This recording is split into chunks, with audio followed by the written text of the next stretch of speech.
Okay, good morning everybody. It's now 9:30 and time for me to open this session of the Enfield Local Plan examination. Can everybody hear me okay? Good, thank you. For those who don't know me, is anyone new here? I'm not sure if there is. My name is Stephen Lee and I'm the inspector appointed by the Secretary of State to examine the plan and report to the Council in due course. As looking around, I think most people have been here before. Maybe one maybe hasn't. But just as normal, I'll ask for the normal housekeeping measures to apply, which is that everybody switch off mobile phones, laptops and other devices or turn them on silent, please. And just ask the Council if there's anything they need to raise about fire alarms and the like. Thank you. Thank you, Inspector. Similar to last week, we do not have a fire alarm test today. However, in the unlikely event that we do, we just exit to the left, to my left, and there will be assembly points located outside the Civic Centre. So staff is on hand if you need any help. Similar to last week, tea and coffee is provided during the breaks and are available at the front of the room. And these sessions, and just a reminder that these sessions are being recorded as part of the official examination record. So if you do not wish to be recorded, can you please inform the programme officer, Mrs. Feeney, at the back. I don't have any immediate questions, so I'll hand it back to the inspector to proceed with today's sessions. Thank you.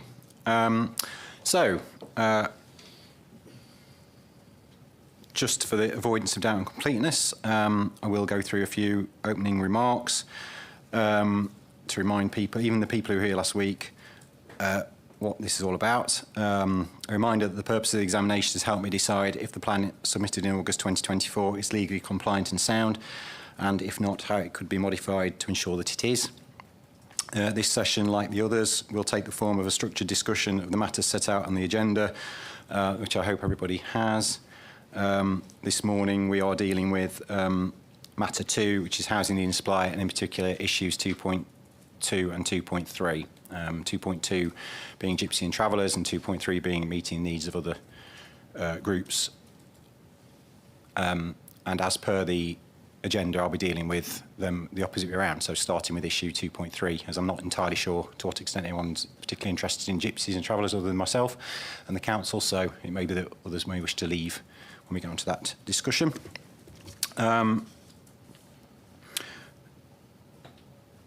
I will start each agenda item and each issue that I'm interested in with some questions to the Council and any other interested parties if it's useful to me. And when I've heard the responses to these, I'll invite contributions from others. When you wish to speak, please turn your nameplate on its end and I'll bring you in at an appropriate time. When I invite you to speak, please say who you are and, if appropriate, who you represent, certainly in the first instance. I would ask that you focus your comments on my questions and specific points made by others. And I would ask each contribution to be as concise and focused as possible to allow everyone a chance to speak on a particular issue if they so wish. A reminder that there's no need to repeat or summarise what you wrote in your representations or written statements. Similarly, there's no need to tell me if you agree with somebody else or echo their comments. We've actually got quite a lot to get through this week, certainly tomorrow and Thursday. So for those who are attending tomorrow and Thursday, please bear in mind that I probably will start to get a lot stricter as we go on about repetition and conciseness, particularly, as many of you have been here some time now and will know how this is going to work. So I'm going to be probably less flexible in order to make sure we get through the issues we need to get through. Before I move on to another issue, I will always give the Council a chance to sum up their position at the end of each item on the agenda or raise anything else they wish to. Just again, another reminder that when you are making your contributions, if you can make sure you speak into the microphone clearly as possible so that those watching at home can pick up what's being said. Action points, as with the other sessions, if I identify any main modifications that are required or that further work needs to be carried out by the Council and or others, I will usually try and make that clear. And the Council should and is keeping a note of such matters. I will seek to clarify action points from the previous session during the opening of the following morning, which I'll come on to shortly. And I will likely issue an action point note at the end of the stage 1 hearings, setting out any work that is outstanding or matters that have arisen that I need to. It's also possible that there are some matters that I will need longer to think about, and rather than try and address those in the session or during the session or in the morning, I'll issue those in a later note. Adjournments, we'll probably try to have a break, comfort break, and I've been pretty poor at this so far, but we're trying to have a comfort break about 11 o'clock, and then try and finish this session at 1 o'clock promptly so that there's time for lunch before the afternoon session. Are there any queries about any of this? Can we move on? No? Thank you very much. Okay, before I go through the actions from yesterday and any other matters arising with the council, could we just quickly go around the table and get some introductions, please, starting with the council's team? Thank you. Thank you very much, sir. My name is Matthew Reid. I'm King's Counsel, instructed by Andrew Swaffer of Sharp Pritchard, who acts as a solicitor on behalf of the council. Hello, I'm May Hope. I'm Head of Strategic Planning and Design for the Council. Good morning, I'm Michael Bullock, B-U-L-L-O-C-K, who prepared the Local Housing Needs Assessment.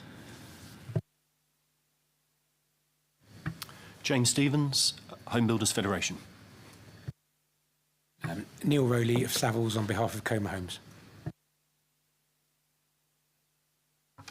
Carol Fisk, Enfield Road Watch, Friends of Trent Country Park, Trent Park Conservation Committee and Western Enfield Residents Association. John West from the Enfield Society. Vicky Pyatt at Enfield Over 50s Forum. Matt Byrne, Better Homes Enfield and NCAF Land Use Working Group. Thank you all. Right, so as I said, there are some actions I just need to probably run through from last Friday morning with the council, just so we can make sure we're on the same page. Again, in no particular order, there were some errors identified in this SA or IIA relating to Chase Park and Cruise Hill that brought to my attention.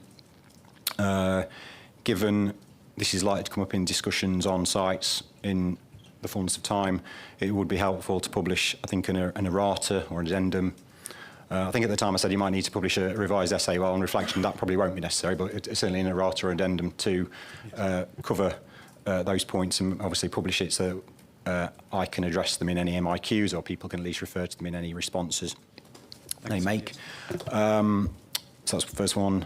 HRA, Habitat Restoration Assessment document, obviously there probably will be need to a revised version of the HRA at some point in proceedings to take account of and to incorporate the shadow, what was referred to as the shadow appropriate assessment on air quality, and I think bring the recreation issues up to date. So there's a fully up-to-date document.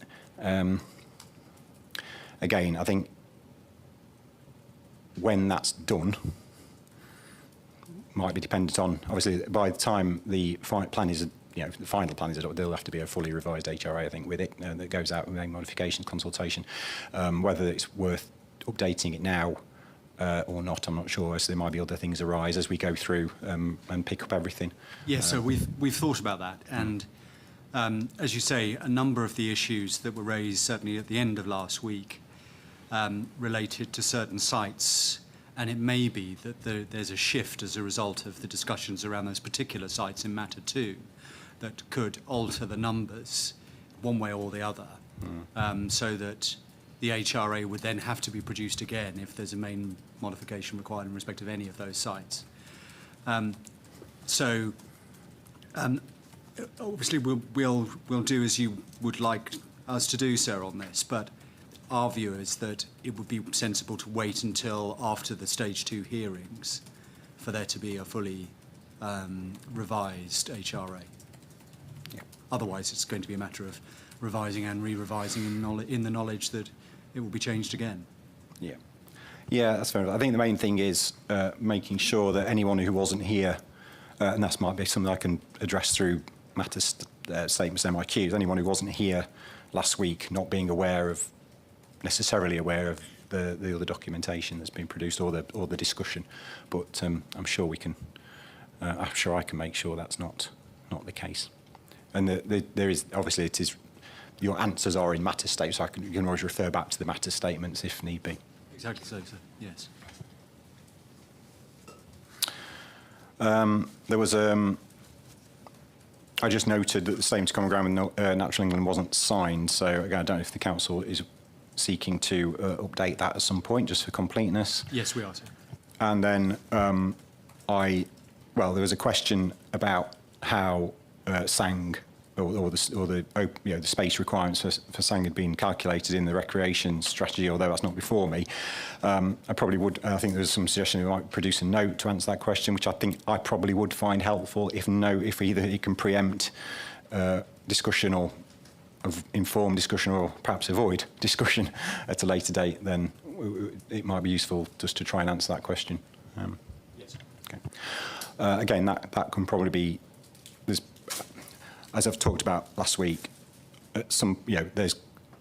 once this stage is done, I need to obviously go away and think about everything I've heard, identify what actions, or if you like, be clear on what actions are required, and then think about timings and everything else about how we sort of make all this fit into a sensible programme. And again, also with the Pennycook thing in my mind as well. So just, yeah. Yes. Okay. Is there anything else I've missed that you've highlighted? So, save for the position with regard to the consideration of employment issues under the IIA, that's to say alternative scenarios to the plan itself. You recall that when we were discussing this issue under the IIA section of the examination, we said that we would come back to you to indicate our position with regard to the assessment or otherwise of alternatives that did look at different formulations for considering the employment option as part of the SA and the IIA work. And we've done that, sir. I can set that out to you in brief now. Then we could put it into a note, or we can put it into a note and then. Is it worth picking up this afternoon in that session? Because I've got a note of this, but my note is to pick it up in Matter 3, because it is a Matter 3. Yep, it sort of relates to Matter 3, doesn't it? So it does, yes. If we could kill two birds then and deal with it then, that would be. Similarly, there was an issue I've just made note about. There was some, you were going to maybe go through. There were what I referred to as new sites that might have come in since Reg 19. You were perhaps going to go, and I've said I've not put that as an action because I assume it's going to come up either, well, presumably at some point either tomorrow or Thursday. So I'm not, I assume it's just going to be part of the discussion. And that was my assumption on the employment land as well. So very good. If we can leave it, I think it just flows into that nicely when we're looking at the assessment of options. If we're talking about the different options that the employment land review threw out, or raise, then how that fits into SA fits quite neatly. So can we put that? Absolutely. Thank you. Thank you. Okay, any other points, matters arising, or can we move on to the? Sorry, no. I was just, can we move on to the? Thank you. Main point. So right, I'm going to start with issue 2.3, which is meeting the needs of different groups. Just as a bit of introduction and context, as set out in the MIQs, paragraph 63 of the framework states that within the context of establishing need, the size, type and tenure of housing need for different groups in the community should be assessed and reflected in planning policies. And planning policy should reflect the needs of different groups in the community. This includes, but is not limited to, those who require affordable housing, families with children, older people, students, people with disabilities, service families, travellers, who obviously we'll come to in issue 2.3, people who rent their homes and people wish to commission or build their own homes.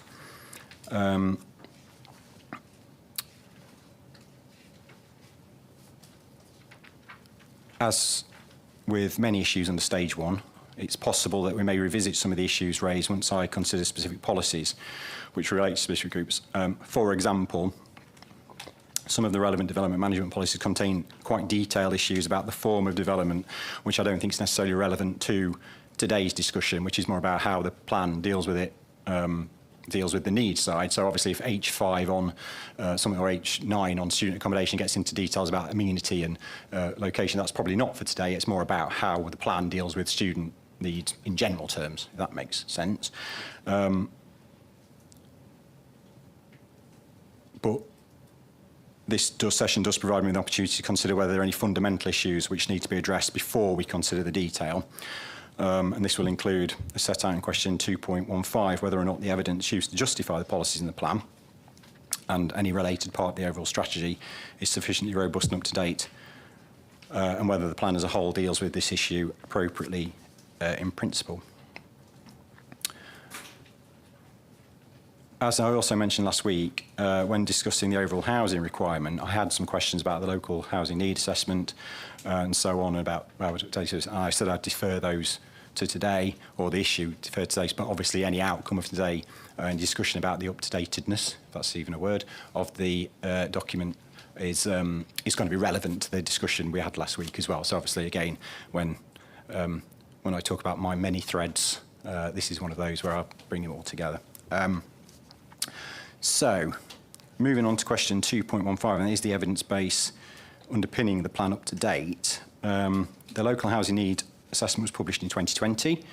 It covers the period, again, obviously, if I get any of this wrong, correct me, but it covers the period from 2018 to 2036, and this sort of seems to underpin the approach relating to different groups and helps justify the overall housing requirement and green belt release, which we'll come on to tomorrow.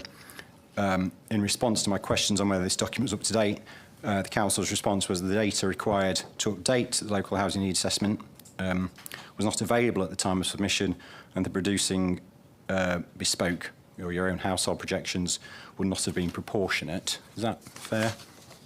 It is, sir. Yes. It is. So shall I say something initially? Yeah, if you want to. With regard to the local housing need assessment. As you say, it's dated 2020, and the question to be considered is whether the evidence on which it is based can be regarded as up to date. And when considering whether the evidence is up to date, one needs to take into account what conclusions were reached in the 2020 assessment, and whether any more recent data indicates that the conclusions that were reached were wrong. Now, of course, that does involve, to some extent, looking at evidence that supervenes the position, but it's fair to note that a number of the observations of the objectors have relied on that self-same evidence anyway. So it's obviously right to scrutinise it in order to see whether or not it truly is up to date or out of date. That is to say, what was in the 2020 housing needs assessment. That's the first point. And so we'll look at that, if we may, through Mr. Bullock and Mr. Anderson-Frank, in order to gain a sense as to whether the criticisms that are reached or the criticisms arrived at by third parties are justified. And they arise, the criticisms, in respect of the analysis of family housing, because it said that we based our appraisal and our needs assessment on the wrong basis, too high a basis in short, at either 60 or 70%, depending on where you look at it. So that's the first issue that is raised. The second is the analysis of concealed households. The third is the approach towards student accommodation. And the fourth concerns the affordable mix, or the differentiation between social rented housing and intermediate housing. And as I say, one needs to look at those various areas to see whether or not, in truth, has it been any change at all with regard to any recent data, which would suggest that the housing need assessment is out of date. And you'll hear, as I say, from Mr. Anderson, Frank, and Mr. Bullock about that. The second issue concerns the evidence itself in the 2020 housing need assessment, and what was used principally as the data set for considering the needs of the area, and the appropriateness of using that data set as opposed to any later data set. And one needs to understand from that how the government considered the particular data set that was used, namely the 2014 housing projections, how the government thought they should be used in the assessment that ultimately took place or was undertaken by the council. And so when you hear that evidence, we say that it shows that actually the housing need assessment is up to date and doesn't need further updating.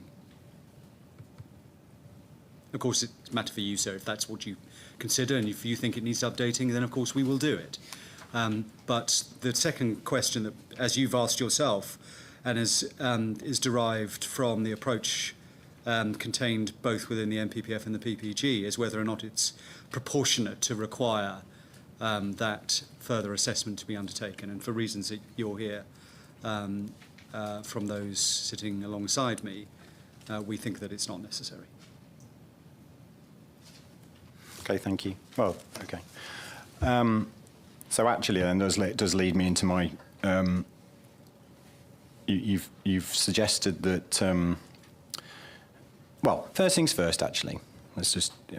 I'm sorry. So yeah, I note that I did set out my stall rather sort of broadly, just so you knew the overall approach. Yes, and obviously a lot of what you've said was going to come up anyway. I just want to make sure, and just from a kind of completeness perspective, from my mind, was a decision made? So if the data's 2020. I will ask the question as you've set out. Really, in fact, my first substantive question is really, okay, what data could have been used since then? How has it changed things? So I'll just come on to that.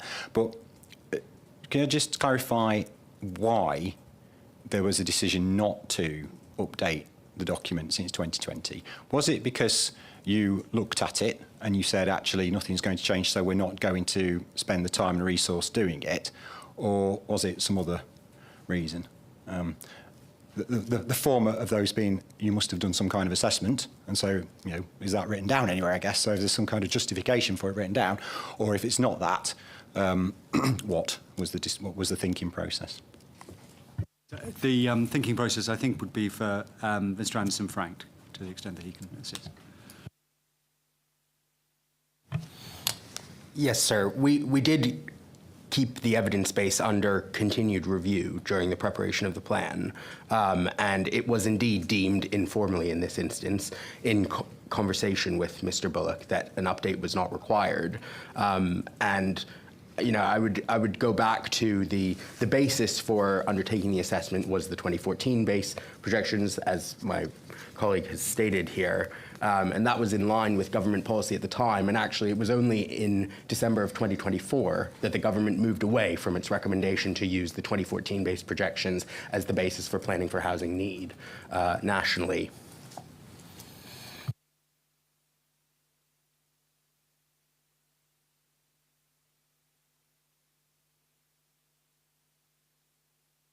Okay, so there was a process then by which you assessed the need to update, but that wasn't set out anywhere. That's correct.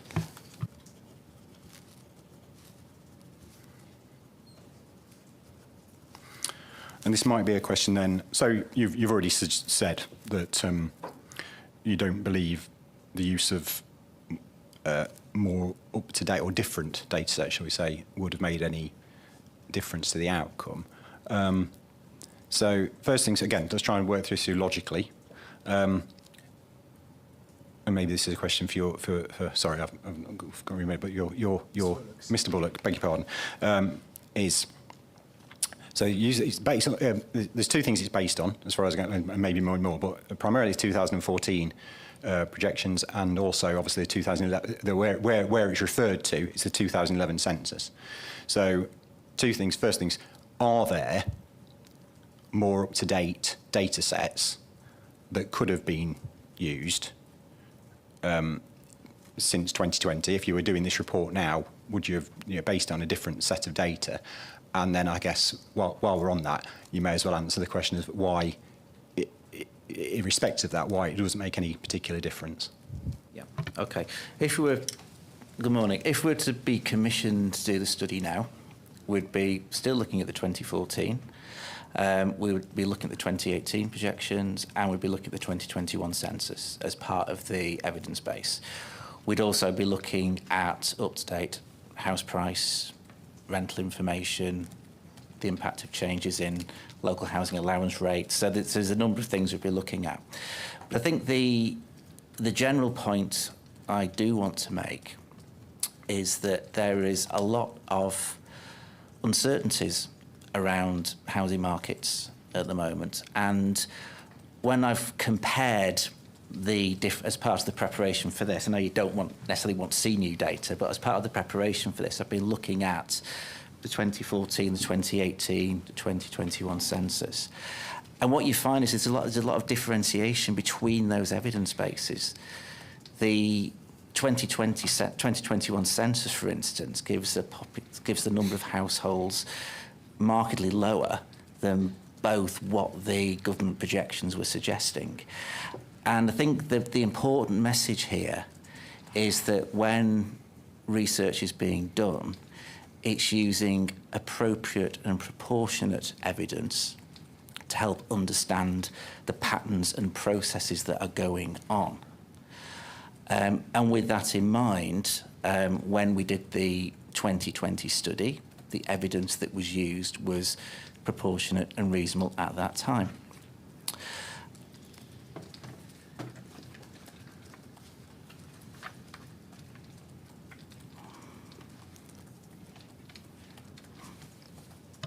You've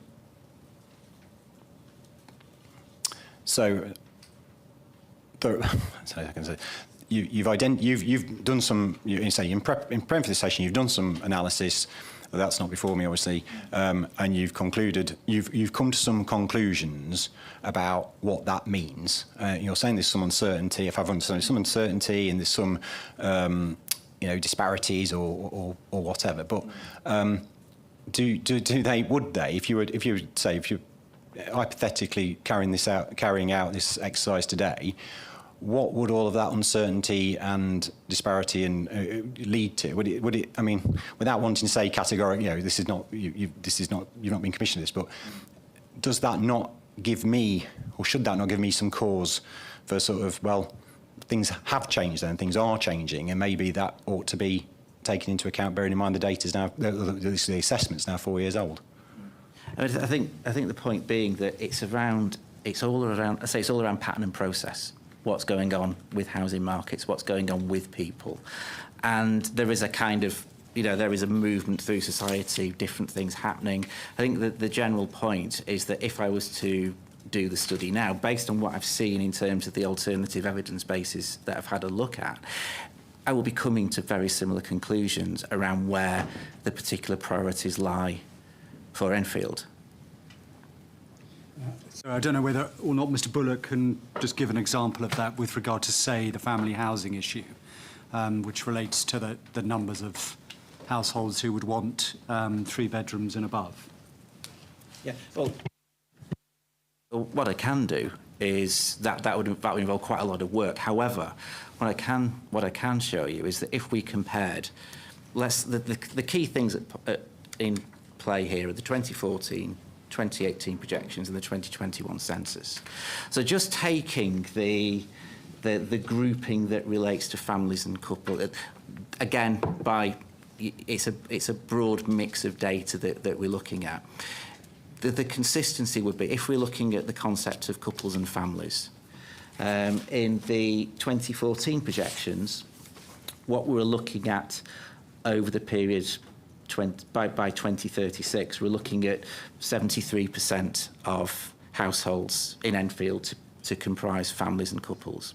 So that would include 2-person households as couples. It would also include families. The reason why it's pulled together is because the way that the different sources slightly differently report things. Sorry, beg your pardon. 73%, which data source is that from? That was in the 2014 projections, okay? The 2018 projections gives a figure of 71%. And the 2021 census gives us a figure of 74%. I think it's fair to say there are some slight degrees of difference in that data, but it's nothing that would actually make a dramatic difference to the outcomes of the study, because what that is showing is that still the vast majority of people, the vast majority of households fall into those categories.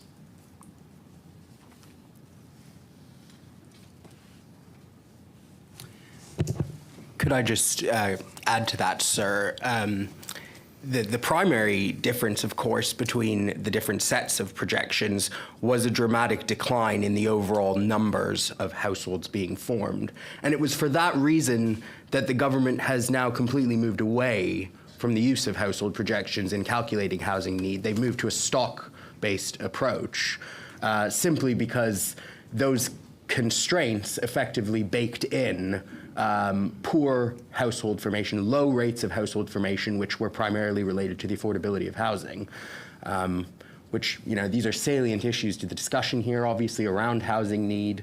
But the point is that, there are two aspects that can be drawn from the household projections. One is about the overall quantum of need. Now, that, of course, is addressed in other ways in this examination, obviously. And then there's the housing mix. And I would also just point to the fact that as the projections as new sets of projections are produced, they become less and less accurate until the rebasing exercise undertaken by the census. And as you know, sir, we've made the submission that the ONS have failed to produce projections based on the 2021 census data, as you know, and they still have not yet produced those projections. But the point is that the 2018 projections, while they might take different sets of assumptions around household formation rates to the 2014-based projections, they are not per se any more accurate. In a sense, they just reflect updated assumptions by the Office for National Statistics. But since they get further and further away from the original base data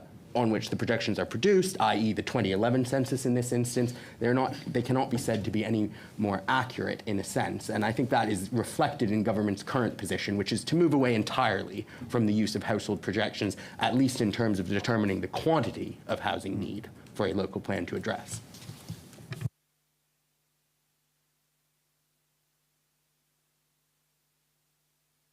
So I don't know whether it'd be helpful to know Mr. Bullock's position on the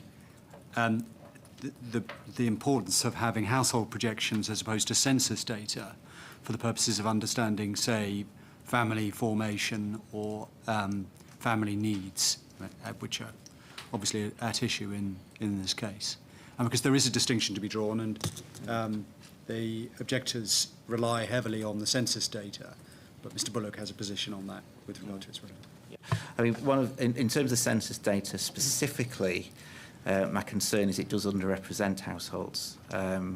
Checking the data recently, it's reporting just over 20,000 households, well, 21,000. So there is an underestimate there based on other sources of information that are readily available. I think the other important point is that the census is an actual snapshot in time, and the household projections are based on trend information over time. So that if we're looking forward to a period in the future, it's always appropriate to use those trend-based projections to consider how things are likely to change over time. Do you concur with the Council's comments there about the 2018 projections being no more accurate or no more reliable than the 2014? Obviously, we're not talking about overall requirement here. It's unlike many places. I'm going to probably just call it SHMA because LHA is such an awkward phrase. So the SHMA is, because it's what it is, isn't it? The SHMA is usually it's part of the overall requirement here because of the way the London Plan works. It's not necessarily in that game. It might well inform the discussions we're going to have about things, but the main point is that it's mainly about the groups and the family housing in particular, and how it underpins this strategy is the family housing. That's fundamental to the Greenbelt assumptions we're talking about. So is in your view, is there any particular? You've kind of answered this, but the 2018 is no more accurate in that respect than 2014, and doesn't throw up anything, just purely by being a more recent data set is not a reason in and of itself to use it. Agreed. Yeah. I mean, the additional thing I would say is that the 2014 base projections tended to show much more of an aspirational view on housing. I think the 2018 were a bit more pessimistic in terms of household change, and I'm very anxious to see what comes with the 2022 projections, which are due out later this year, because that will be starting to factor in the impact of international migration on future population and then associated household numbers. So again, we're waiting on further information to help inform debate and discussion around this matter. But yeah, in terms of 2018, they would give a reasonable view based on a range of data. But again, it's about proportionality. It's about looking at trends. It's understanding what they are saying, and that it was a similar kind of pattern that was emerging from both of those data sources. But ultimately, PPG was very clear about using the 2014 base. And that is why, because obviously 2018 were that available when you wrote? No, it wasn't. They were sort of I thought available. I saw some reference to it in the document, but I've read a lot of documents, so I might be conflating things. Okay. Okay, right. So that's that. So just one, I mean, as Mr. Reid pointed out, there's two different subtle differences here between, obviously, one is purely about how up to date is the information, and then there's the other debate about how you've used it, which I think is what we'll come on to about, and those are the four issues that Mr. Reid's identified, which are some things I've picked up. So I was still thinking about the up-to-datedness. I'm going to put that word in the OED today. Inventing language as we go. Is there anything to be said about the fact that the document only covers a different period to the plan period in this, in terms of outcomes? I mean, it ends in 2036. Is that particularly? Does that have any particular bearing on the outcome? Again, no.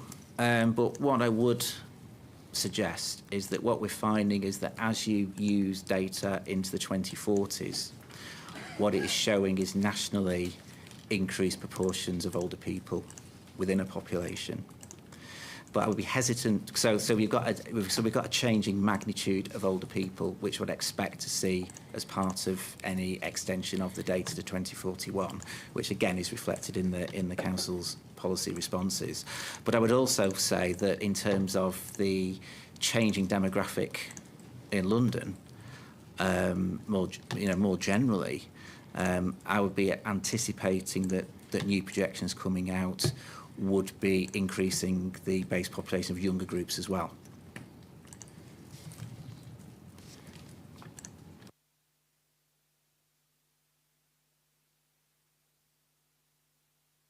With Mr. Bullock, he said, I think you said that you wouldn't think it is going to change the position in answer to the inspector's question, bearing in mind those two matters that you've just identified. Why does that lead you to the conclusion that it wouldn't lead to anything significantly different? I think the general point there is that we're looking at proportionality, and what we have to look at is, when we're doing the SHMAR evidence, we've got to look across all aspects of housing need in line with PPG. And so therefore, over time, where we've got a position at the moment takes us to 2036 on which policy is based, and I would not expect the policies I would expect the policies to be in tune with the kind of changes that I'm talking about.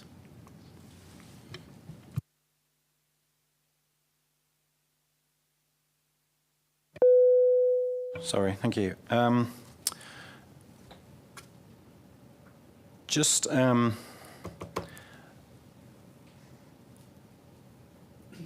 thinking about outcomes. I mean, you've said you've done some work on this. I'm not saying you've done a full, you've redone the entire assessment, but would there be any way? I'm not setting action for this now, but I'm just so I can thinking out loud in a way, would there be any way of producing some kind of sense check note or document which, if you like, focused in on the issues of what's happened since 2020 in terms of data, that could at least give some, could show what, basically illustrate everything you're saying, set it out. I mean, I'm not saying I definitely want that. I'm just thinking things through. You know. Well, I've already done some, in preparation for today, I've actually done some background work which sets out, in a broad sense, some of the data. So we could quite easily pull something together for you and prepare a note on that.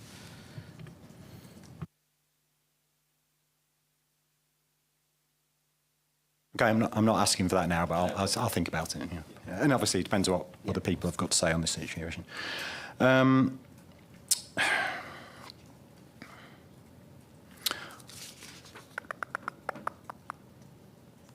wondering whether to pause there and allow people to comment about the purely up-to-date carrot side, and then leave the interpretation side and the outcome side till after that, so we split things up rather than me wading straight into the interpretation side. I think that, so, yeah, I'll just pause there and invite any comments anyone has purely about the matter of whether, I know there's comments about family housing and the interpretation of the plan, of the document that's in before me, but if we just concentrate now on the points being raised about whether or not it's up to date.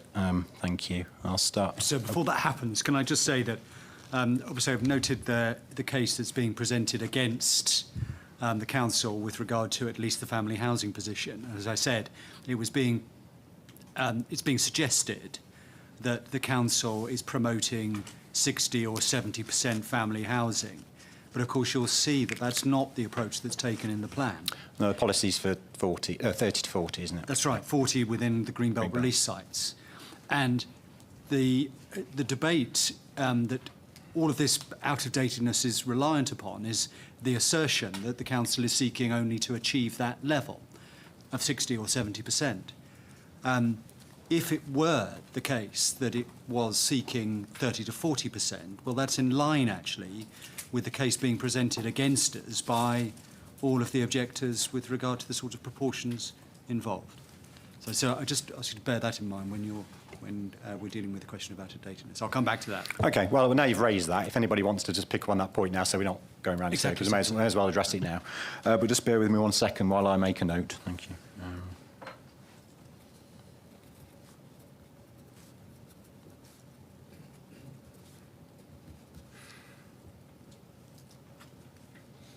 You got to impress that I knew the 30-40. Obviously I read the policy, so yeah. Quite so. Okay, I'll start with Better Homes Enfield, please.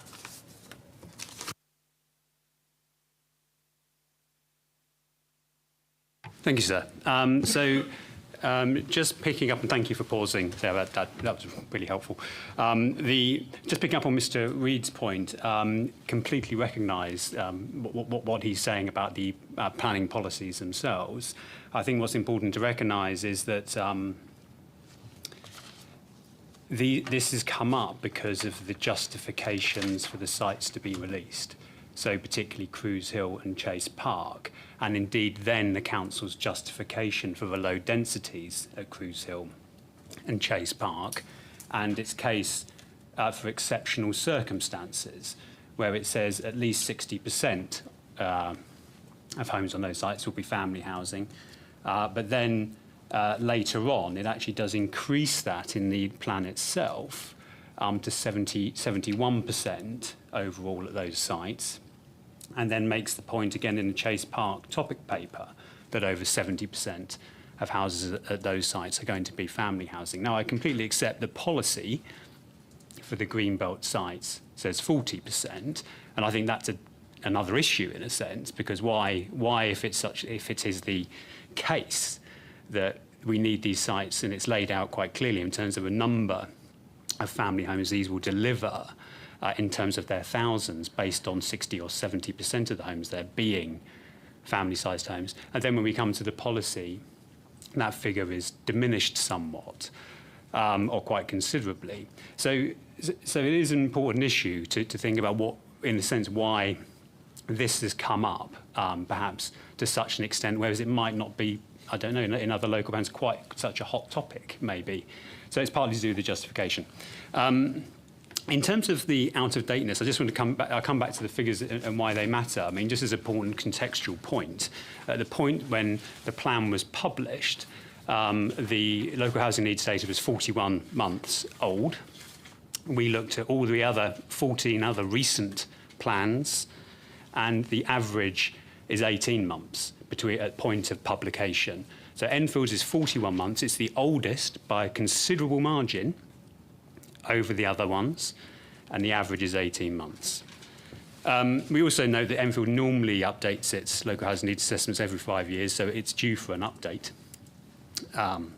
in any regard. So one of the things that was said is that it makes no difference. Well, I mean, I would disagree with that. So if we look at table 6.3 of the local housing needs assessment on page 104.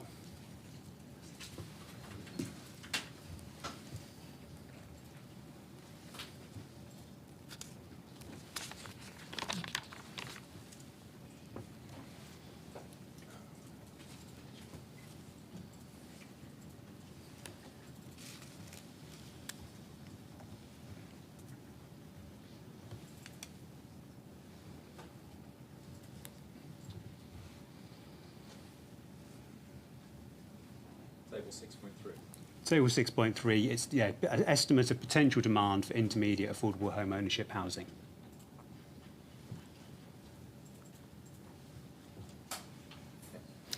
Now, the output of this has been used to justify the 50-50 split between intermediate and social rent housing, which is very unusual in London. They're almost all 70-30, some are 80-20.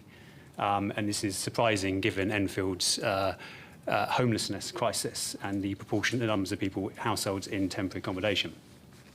When we look at table 6.3, we can see step 1.2 details 29,545 as the number of households in there. Now, if you updated that number, current households in the private rental sector, the current number is 35,388. It's a lot more. But that doesn't necessarily mean these kind of all the numbers change, because it could just be proportionate. But then we look at step 1.3, so minus households on housing benefit. The number in there is 12,267. The number now is 29,166. Now, these figures are available from the council. Their borough monitoring report is very useful in understanding the changes which the council is reporting elsewhere and why they're important. And also in its social housing allocations reports, which don't really match the council's version of nothing's really changing. It doesn't really make a difference.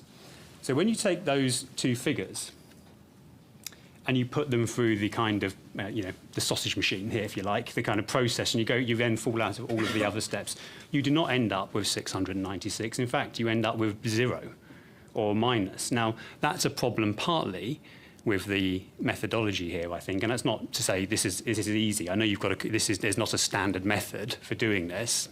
It's just a feature of how things have changed in Enfield and the difference that it makes when you have this kind of very small gap between private rent, but the whole proportion of private rented houses and the proportion claiming housing benefit. And because that gap has closed to such an extent, on this basis, these figures don't hold at all, and nor does the policy coming out of that as a result. So there's that element. So it definitely does, and there's other places where we can show similar changes. In terms of the dwelling mix scenarios that are created, they are based on the 2014 data, according to the appendix. And also they mix in data that is even older. So they mix in 2015 National Household Survey data in order to create the figures they create. So that it's a national household survey data that they're using. I think it's proprietary, maybe, to ARC4. Now that's pretty old, 2015 national survey data, which is driving these figures. So these household projection figures are being driven, in a sense, by a set of out-of-date national figures. And that really matters. Now, if you look at some of the other work that's been done by ARC4, for example, in Bexley, we can see a very different approach taken. In terms of the creation of those figures, a far more localised approach, which generates different figures. And we also saw that a similar approach taken in the SHMA 2015 in Enfield, where that had a localised survey approach and came up with different figures. I just want to, before we go into all that though, I mean, the question I think is, there may be different ways of doing things, but what is it about, what I'm more interested in, obviously not necessarily there's different ways of doing things, but what is actually wrong or unsound or unjustifiable about the way that Enfield have done it? That's more important. Sure. Right. So in terms of it, what would happen if you put through the 2018 figures? Mr. Bullock is completely correct. It's very complicated to do, and we don't have their proprietary database to do it. So in terms of if those figures have been run, and if, as they say, it makes no difference, then we would be very, very interested to see them and to work through those. I mean, we do note in our hearing statements that I think I'm correct in saying that that ARC4 now, for quite some time, used the 2018 figures in terms of putting together its dwelling mix scenarios. So we're presuming it must make some kind of difference. In terms then of just other issues, as I say, the housing, the borough profile is extremely useful in this regard, which isn't submitted as evidence, unfortunately, but it is a useful reference document to understand how the council is seeing some of the changes. And what it is reporting is a sharp increase in multifamily households and parents of non-dependent children, so i.e. concealed households, as is exactly what one of our issues is. And they say, as can be seen, there was a growth in the number of households with adult non-dependent children still resident in the family home. It appears likely that the prohibitive cost and accessibility of independent housing has been effective in delaying household formation for younger adults. And this is one of our core concerns. How are we really addressing the needs of those younger adults? Are we straying into territory about interpretation rather than why the data isn't up to date and robust? Yes, so we need the robust data to interpret it, and there is more robust data which the council itself is reporting. That's the point. Is that the point? Yeah. As far as in terms of concealed households, there is other more recent data that could have been used. Thank you. Yes, thank you. Thank you for pulling me back. Sorry, your mind starts to run with this stuff, and I know exactly. Yeah, exactly. That's why I've got to be referee on this. Yeah, absolutely. And I'm going to become a much more strict referee. I'm becoming a stricter referee as we go along. Yeah. Another issues that we would say deserve consideration is also issues such as, obviously, we've mentioned having updated data on sort of concealed households, so older children, for want of a better word, but unable to leave home. But also, there's updated data on under-occupancy as well, which is very significant for Enfield, and a very significant issue. And we think that makes a real difference.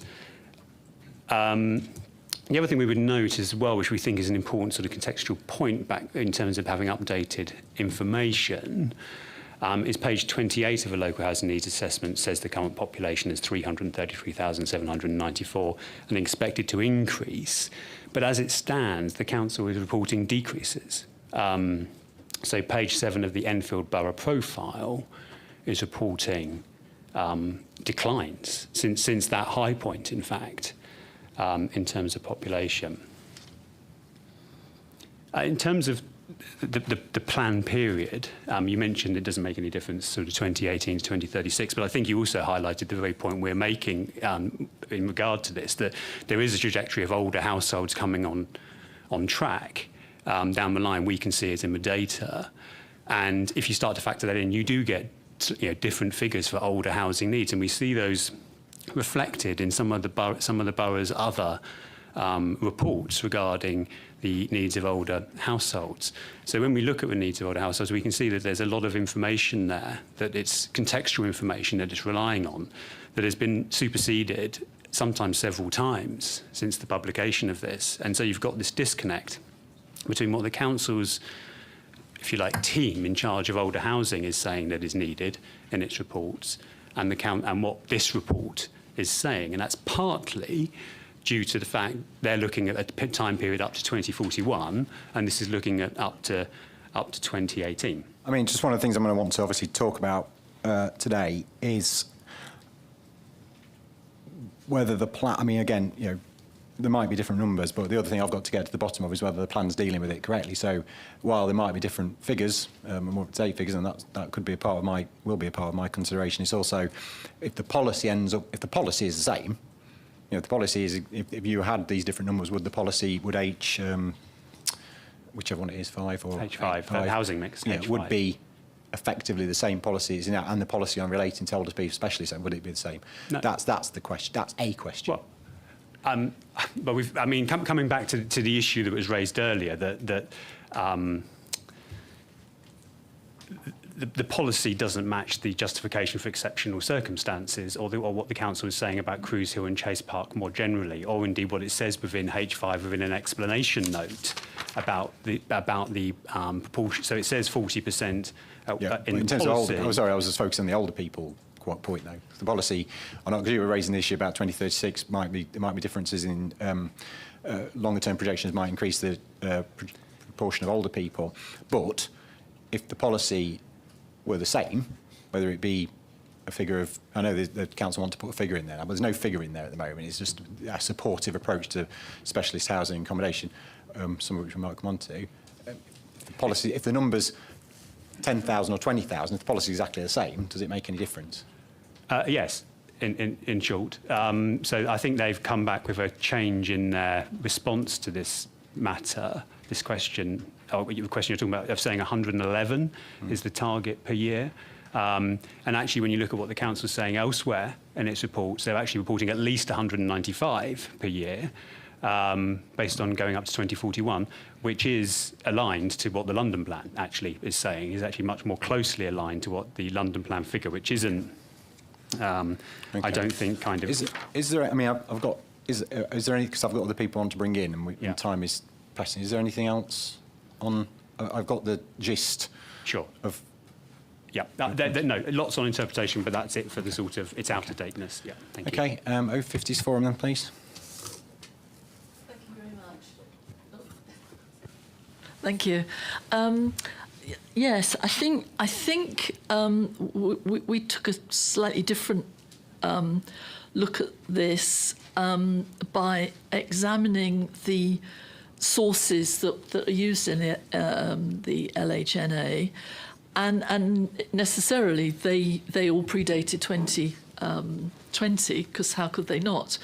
What we noticed, and we've pulled out 4 different sources, the Enfield Housing Strategy 2012 to 2027, the Homelessness Strategy 2013 to 2018, the Joint Health and Wellbeing Strategy, which I think is mentioned in the MPPF as an important source, 2014 to 2019, and then the Market Position Statement 2019 to 2022, which was recommended to the Over 50s Forum from a council officer as something we should look at if we wanted to understand some of the housing issues for older people.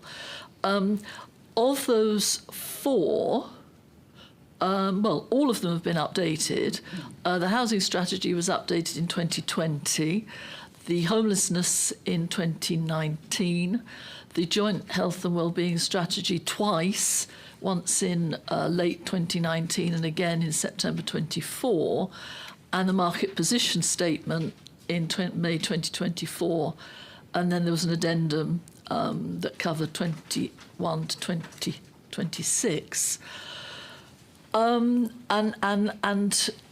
I suppose kind of anticipating that you'd say, and so what? Because if those documents don't say anything very different, then the need for the policy, and I take the point that the policy, I think it's a supportive approach, but that does lend itself to being a little bit vague, really, and a bit lacking in things that we as an older persons forum can kind of get our head round. So is there material difference? Well, responding to the market position statement, which was something that we became familiar with some while back, it says, that's the addendum, it talks about de-designating a proportion of shelter housing provision, and down from, let me just, reducing it by 482 units, leaving 297 across 9 schemes. It also talks about, and the 195 figure comes up again here, I think it's the same 195 figure. There's a little section called Planning for the Future. Excuse me. And in the market position statement, which talks about increasing the capacity of affordable extra care homes by 225 units over the next 5 years. That's 45 units a year. And it also talks about C3 retirement housing across tenure type by a further 750 units. I'm not in a position to feed these sorts of figures into the algorithm you use, but instinctively they sound significant to me. And there's a main modification in Matter 2, which I think Mr. Byrne may have referred to, which talks about an average of 111 per annum, different from the 195, which is kind of 40% difference. That seems important to us too. One of the things that puzzled us too in trying to do a sort of audit trail, we went from Para 711 in the LHNA, which is quoted about accommodation needs. The exact same paragraph appears in the housing topic paper, which is March 24, and it appears again in PQ 21C. And that doesn't see, to actually use the same data 3 times round with real-time data gives feedback, doesn't it? And if you don't have feedback, then you don't look to see things. I'm not surprised that the topic paper uses the same information as in the SHMA, because the topic papers are effectively summaries of the evidence they've used to justify their position. The topic paper shouldn't generally be new evidence. It is a summary of. It is to help me try and bring together the plethora of documents and tell a story. Yeah, so that's not surprising to me. Fair enough. It's quite difficult to get your head round. What to me is that sounds very subtle. But I get it now, thank you. So I've lost my place now. Oh, yes. The paragraph 32 in preparing and reviewing plans talks about preparation and review, and being of all policies should be underpinned by relevant and up-to-date evidence. And it seems to us that feedback, whilst we acknowledge trends and patterns, that's hugely important over time. These things should give pause for thought, I think, is how we felt. I think that the last 2 points I'd want to make, I noticed there were the four criticisms that were listed didn't include criticisms about housing for older people. So I just wanted to say I think we'd add that criticism to the list. And forgive me if I've not made my point clearly enough over previous meetings. And the final point is looking at the council's justifications in writing and defences for not updating it. It talks about the ONS, which has already been said, and the census data. Somewhere here I've got figures for the under-occupancy, if you'd forgive me while I scroll down. Mr. Byrne has already Do you highlighted... want? I've got the figure for it because I looked at the spreadsheet. So Well, the source is the source no. is enough, and the council can come back on the source. Okay, it's substantial. It's a big number, the under-occupancy now. I don't know what it was in 2011. But that's because under-occupancy is a major part of our concern because of the need for those houses to move into the family housing sector while older people downsize and so forth. And I think there was also in one of the responses by the council that there's no definition describing whether evidence is up to date in national policy or guidance. We felt that the NPPF did give some guidance on timeliness, relevant and up-to-date evidence, and the numbers should be kept under review and revised where appropriate. I think so. As lay people, I don't think we're convinced of the timeliness of the plan as it is, of the LHNA, and the impact on the plan. Understood. Thank you. Enfield Society, please. Thank you. John West from the Enfield Society. In trying to understand the council's approach to the different types of housing that we need, and taking into account the comments that if we updated all the data, we wouldn't produce any significant difference in figures, I'm having a little bit of difficulty reconciling that with the council's school roll projections. If you go back to 2012, 2013, 2014, the school roll projections, which are produced for the council by the GLA, and they cover most London boroughs, was showing a clear increase in primary school rolls. Enfield was still enlarging and increasing its primary school rolls right up to about 2015. Sorry, I'm going to be really strict. Does this have any bearing on the local housing need assessment? Yes, it does, Yeah, yes. okay. If you look at the latest figures, there's a sharp drop in admissions to primary school at age 4 and 5, and that obviously has an impact on family housing. And I don't quite understand why we're projecting the need for significantly more family housing, but at the same time, we're projecting, in other projections, a steep decline in the number of children coming into primary school, which obviously impacts on the number of families that we've got in the borough. Thank you. Anything else? No, that's it. Thank you. If you've finished, can you put your signs down, please?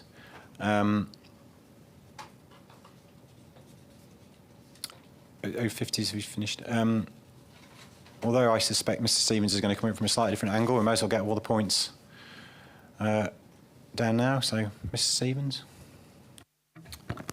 Thank you very much, sir. If I might just make a few comments. I think what we have here with a lot of London Borough plans is an attempt to argue that the council's attempt at a mix might not necessarily reflect the needs of particular groups within the local authority area.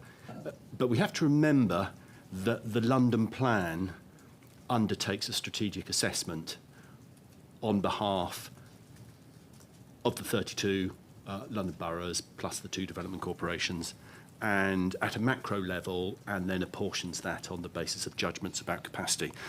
And in terms of the overall assessment of housing need in London, you know, there is, you know, the margins for error are kind of quite immense. You know, we have, on the basis of the current London plan, we're facing a shortfall annually across London of 14,000 dwellings, based upon the assessment of need of 66,000.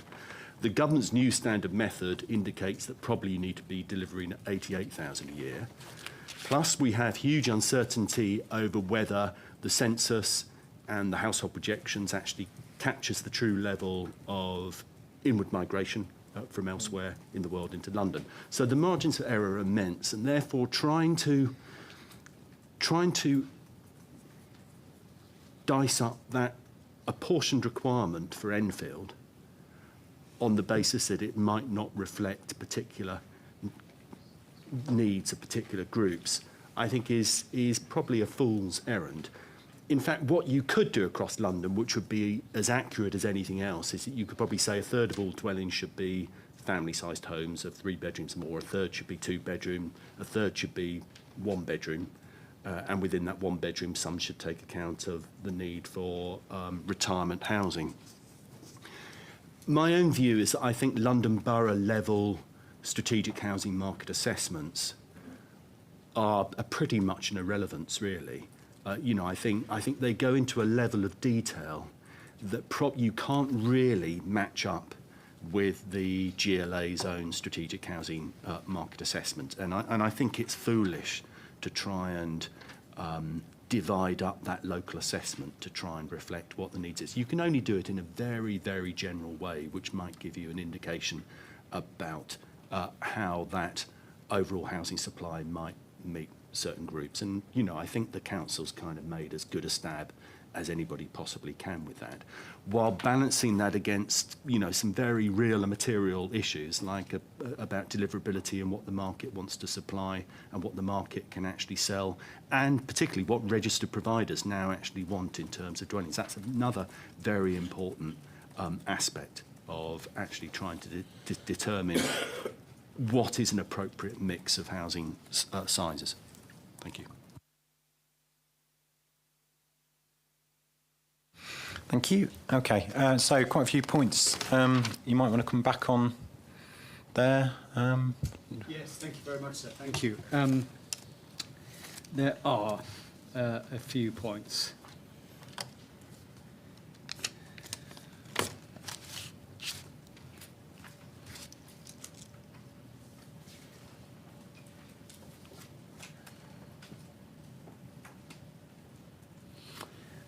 So dealing with Mr. Burns' arguments first, the out-of-datedness case revolved around a few points with regard to specific aspects that it was said were out of date, and one of those was the housing need assessment, page 104.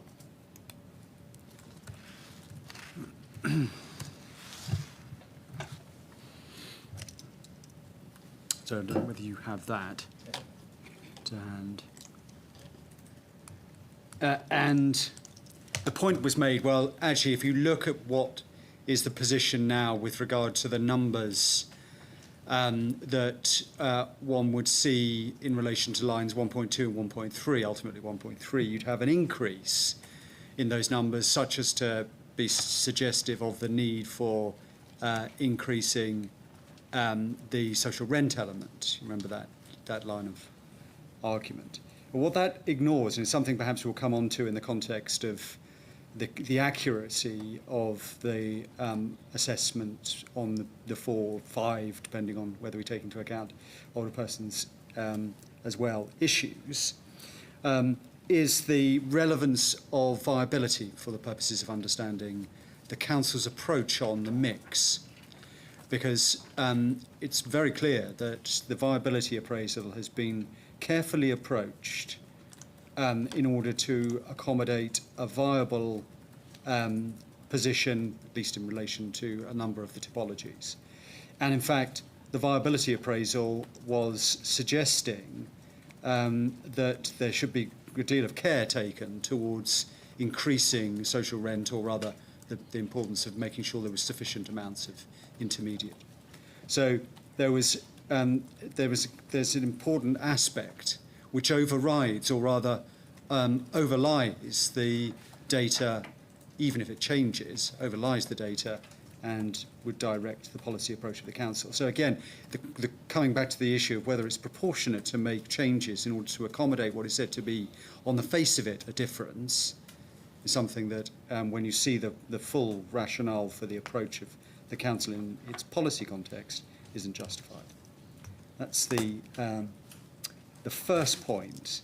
Then, with regard to the dwelling mix scenario, it was said that the approach that had been adopted by the council, or rather the housing needs assessment, was to, in part, look at household survey data, and that derived from a proprietary assessment, dated, it was said, in 2015. And Mr. Bullock can deal with this if necessary, but it's actually 2015 through to 2020, providing data over that sort of period, which I hope will allay something of Mr. Burns' concerns on that. Mr. Bullock can deal with it if necessary. It was also said that there was a requirement to, or there had in terms of Bexley, been a more localised approach to the assessment of housing needs. And that's something that Mr. Bullock can deal with in terms of why it is that he adopted that approach then as opposed to some different approach. The point was also taken that if one was looking at the position with regard to under-occupancy, there was evidence from the borough profile. Do you remember that point being made?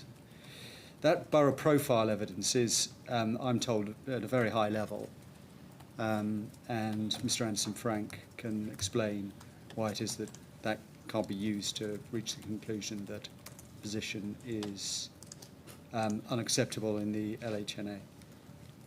Then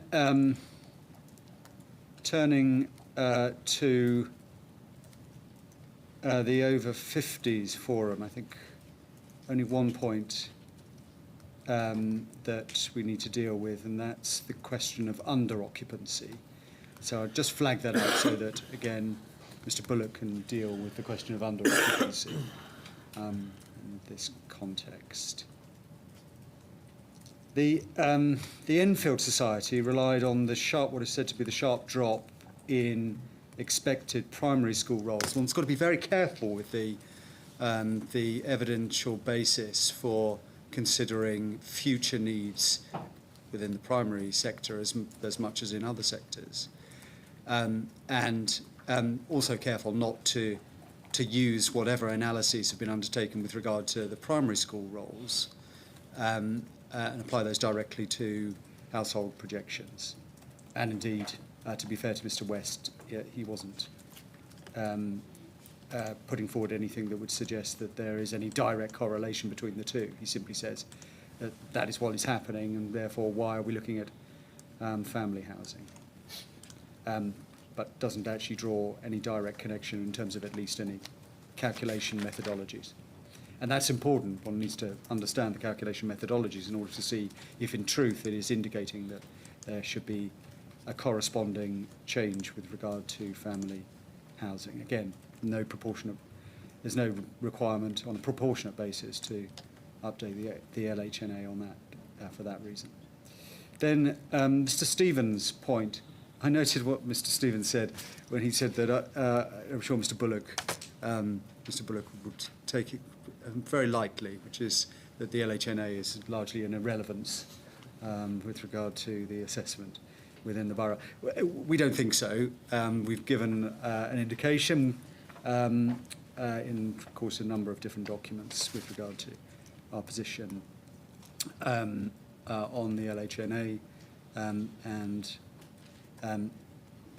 whilst it's right that there may be a difference between the London plan and the local plan, it's certainly right. It's certainly true in terms of what Mr. Stevens said about the high-level approach that's taken within the London plan, and it can't be of itself used to establish that our approach is out of date.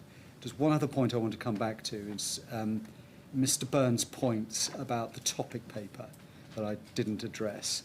He says, well, yes, I hear what is said now about the position in policy of the 40%, but actually in the topic papers we set out a much higher percentage level as the justification. Now, if you read those parts of the topic papers, it's right that it does refer to the demographic base for analysing need contained within the LHNA, which of itself indicated a 60% element. That is a factor to take into account, but it isn't the whole of the evidence base, and nor is it, quite obviously, given the approach taken as a matter of policy directly within the plan, nor is it what the council solely took into account. What it ultimately did was take all of the bases contained within the LHNA, including the expectation and the aspiration bases, to reach the conclusion that ultimately it should be a 40% delivery on the greenbelt sites and 30% otherwise. And so it would be quite wrong simply to pinpoint one part of the topic paper and then say, well, that was the approach that was adopted. So that's what I'd say in terms of my response. There are, of course, a few things that just come out of what I just raised, said that would be dealt with by firstly Mr. Bullock. Perhaps Mr. Bullock can deal with the issue of under-occupancy, firstly, or indeed any others, but there's the Bexley issue as well. I've got 3 points, very quick. Firstly, the dwelling mix proprietary data that we use. The issue is when we're doing this kind of work is there's no national data which links household type, age group and dwelling stock. So we use the data we collect from household surveys nationally to build a picture of what that overall makeup looks like nationally. And that's based currently on about 80,000 responses from household surveys that are aggregated up to use the data that we produce. That's due to go up to about 100,000. The point being that that is a pretty significant and extensive data set that we've compiled over time. The second point on Bexley. Bexley was very interesting because we did a household survey as part of the evidence base. It's not compulsory under PPG, but some local authorities choose to do that. And because of that, we were able to get some very nuanced information. Now, the interesting thing there was that as another kind of, outer London area, a lot of suburban development, what we found was actually there's a significant need for larger family dwellings. It was something like 50% of all need was for three or more bedroom dwellings. In the market, it was 62%, and that's evidenced in their SHMA. So the local evidence would actually add to the argument around family housing in that particular context. The third point around under-occupation. Now, this is a very interesting point because the census, I understand where the argument is coming from. The census looks, as you will know, the inspector considers occupancy based on the bedroom standard and therefore how many bedrooms a household requires. And again, just managed to get some data to answer this. Something like 25% of households across Enfield are under-occupying by 2 or more bedrooms, okay? But what we find is that under-occupancy is much more likely in market housing rather than affordable housing. And we do have to be mindful of, it's a blunt tool in the sense it's looking at resident households versus bedrooms. We have to bear in mind there's a lot of flexibility needed in housing, not least where you've got split families and kids coming for the weekend or grandkids, that kind of thing. And there's also the thinking around home working and need for carers, need for support. That is certainly something for older owner-occupiers that we need to be mindful of. So I would just exercise a degree of caution about making a big play on under-occupancy simply because there's a lot more things going on within society now, which means having flexibility in a house to accommodate others at a particular point of time is actually very useful. And they're my 3 points. Thank you very much. Mr. Byrne, very quickly. Thank you, sir. Just to say, in terms of the policy,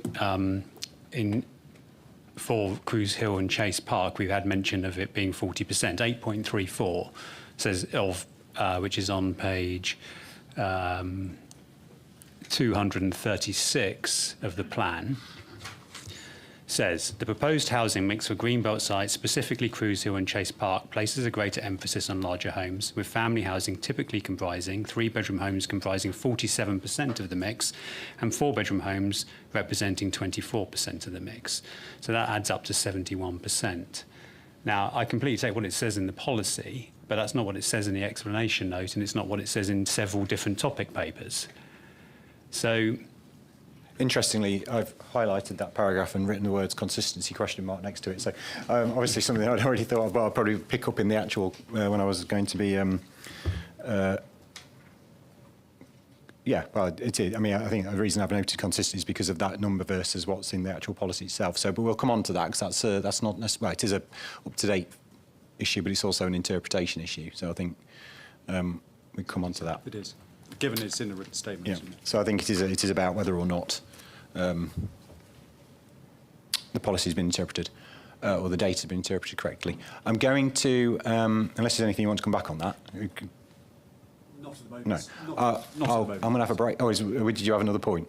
It's really just because Mr. Bullock kindly mentioned the 80,000 responses figure nationally, and that's absolutely fine if you're predicting national household figures, but it's not fine if you're predicting local household figures, which is why people like Bexley do local household population surveys, and so has Enfield in the past. So I understand it's a weighty set of data at a national level, but that doesn't really reflect local. But obviously, in terms of my, it was pointed out to me or suggested to me that there's no requirement in national guidance or policy to do a local household requirement figure. I mean, except that you might argue that you don't consider the data to be robust because that's not being carried out, but you're not suggesting that it's a fundamental requirement of any assessment to be classed as robust to include it. No, it's exactly as you say, so it is a requirement that the evidence is robust and up to date. How they do it is can I guess be interpreted to an extent. And you may prefer it to be done a different way, to have been done a different way. Yes, so in order for it to be robust and meaningful, because you're transposing a national figure for housing onto what Enfield needs at a local level is problematic in my view. And I think other people must feel the same, otherwise they wouldn't do local surveys, which lots of people do. Okay, thank you. Anything on that before I move on? No, so you know the position of Mr. Bullock as to whether or not he has produced a robust LHNA he considers he has. Okay, so that's good. I can take those points away with me and give it some extra thought. What I'm going to do is as we're going to move now logically into the second part of the debate, which will be about question 2.16, was how all this is, how use of the data is turned into policy and whether it's appropriate or not. It seems like a logical time to take a break. So we'll come back at 15:15, and when we come back, I want to try and have issue 2.2 sorted no later than 12:15, so that it gives me some time to talk Gypsy and Travellers before lunch. So thank you. So please can everyone bear that in mind when they're making their points. Thank you. More or less 15:15 and everyone's seated, so I'll make a start.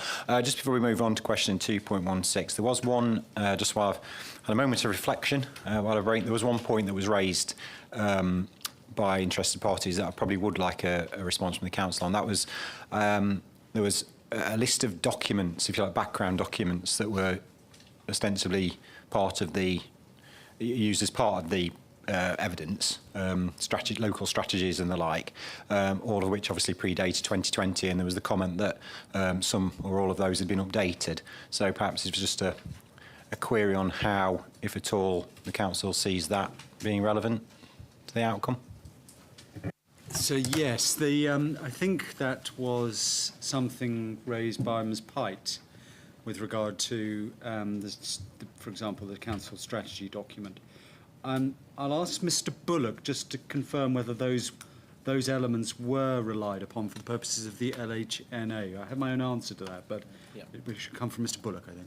Yes. No, I did check as the question was being asked, and in Chapter 7 of the SMAR document, we did refer to the market position statement, looked after children statement, and the joint strategic needs assessment. I think it should also be pointed out that the SMAR took into account the views of stakeholders, because one of the challenges is getting a range of information available on different needs groups. So stakeholder consultation was key to that.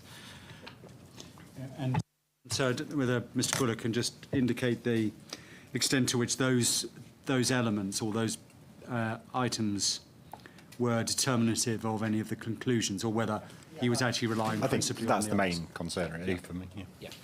I mean, I think the general point there is there for context. It's to help councils make those decisions around appropriateness of what's needed. And one of the big advantages of a SMAR-type document is to actually draw together different views from, for instance, adult social care, to get a much better understanding of what particular issues are, what particular needs are. So is the logic then that if you've referred to a study that's provided some context and that's since been updated, that update ought to be taken into account in either the outcome of the SMAR or in the policy, or both? I think it's fair to say that policy should be sufficiently broad to take account of change over time. I think would be my response to that.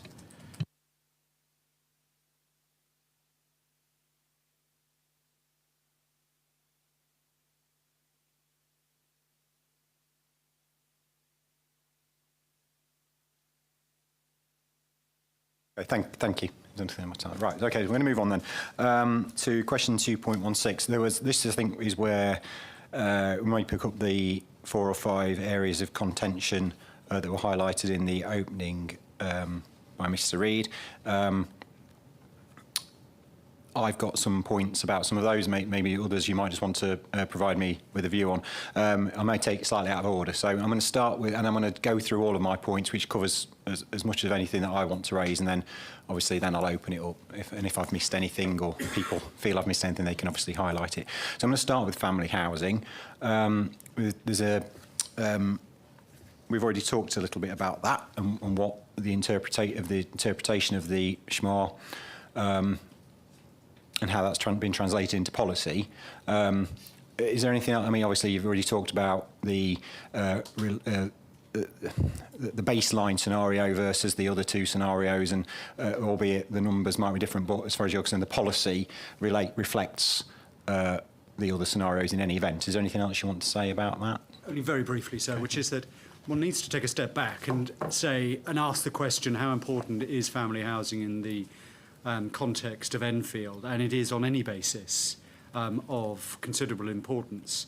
And indeed, an expectation that there should be higher levels of delivery on Cruise Hill and Chase Park, higher than 40%, such as was indicated in 8.24 of the written statement, is entirely consistent with recognising the importance of family housing. And I think it's fair to note, and I'll come back to that in a moment, but I think it's fair to note that Better Homes' own case has always been, and indeed I think part of its raison d'etre is to ensure the delivery of family housing. And so there's no question around that. It's just about the amounts that are now being argued as being different from that which motivated the council. And as I say, the motivation is principally in the policy. And the only question is, well, how important is this observation that there are indications that a higher level beyond the 40% is indicative of a mistake on the part of the council, and it isn't. Because if what you do is look at the effect of delivering even 60 or even 70% family housing on Cruise Hill, it doesn't shift borough-wide the level of delivery as part of this plan with regard to family housing very much above the 40% or around the 40%. It basically stays around that sort of level in terms of what overall is being delivered within the borough. So actually, an expectation or an anticipation or an aspiration that more is delivered than the 40% on those sites, if that is what comes to pass, would be entirely consistent with what is actually being shown in the LHNA. One can then go back to the LHNA itself. It identifies several parameters by way of different baselines, demographic, expectation and aspiration, ranging between 40 and 60% in family housing. And the Council's approach is entirely consistent with that. And indeed, no part of any of the objectors' cases suggests that it in some way should be falling below that sort of level. And indeed, if that is their case, it would be, in terms of Better Homes Enfield, be actually contrary to the stated ambition, which is to arrive at a greater level of family housing. So that's what I'd say by way of initial comments. Okay, thank you.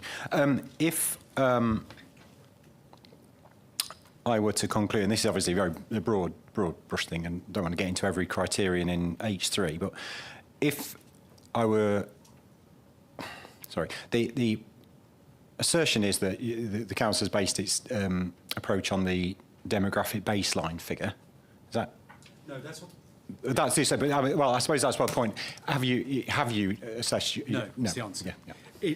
I take Mr. Burns' point. He's absolutely right that the figure that is referred to in the housing topic paper is reflective of the demographic baseline.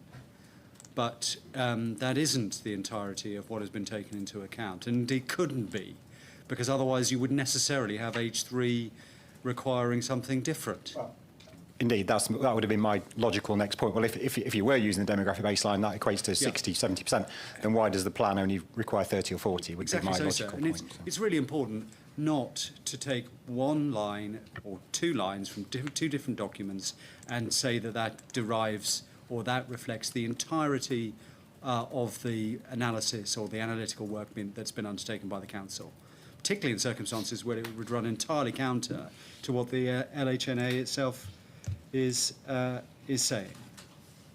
So just to be, you have, is it your position then you've looked at the three scenarios in the round, presumably taking into account other information, evidence, viability and the like, and come to a view as the 30% for non-green belt housing, 40% for green belt housing is, if I can call it that, is the appropriate outcome? That's the point. So yes, Mr. Anderson-Frank will be able to confirm on the part of the Council, but yes.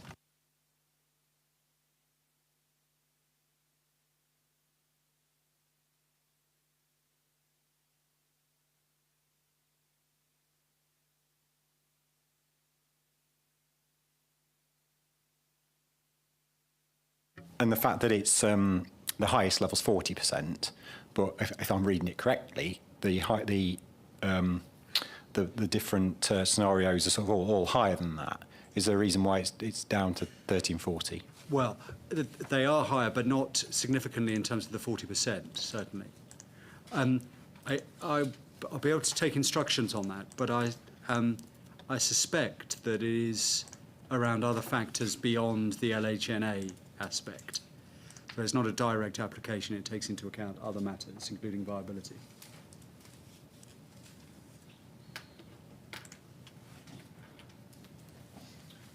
Okay, and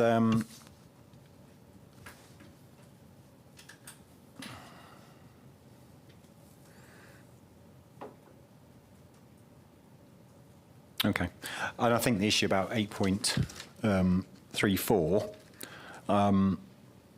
is something obviously to pick up in other posts, but there obviously will come up. There's a logic that, what I was saying last week about if you want something in policy, then it should be in policy, not reason justification. So I guess, is it the position then that the policy of the council is for those two areas to deliver 71%, or 47? What is that? Is that what it adds up to? Yeah. Yes, well, 71% three-bedroom plus, because I don't think that's set out in policy anywhere. No, there's no proposed modification to that effect. The position, I think it would be fair to say, is that 8.34 is aspirational, but I will take instructions on that, sir. Obviously, it's something that needs to be addressed. But the policy under H3 is what is being proposed to you. Okay, thank you.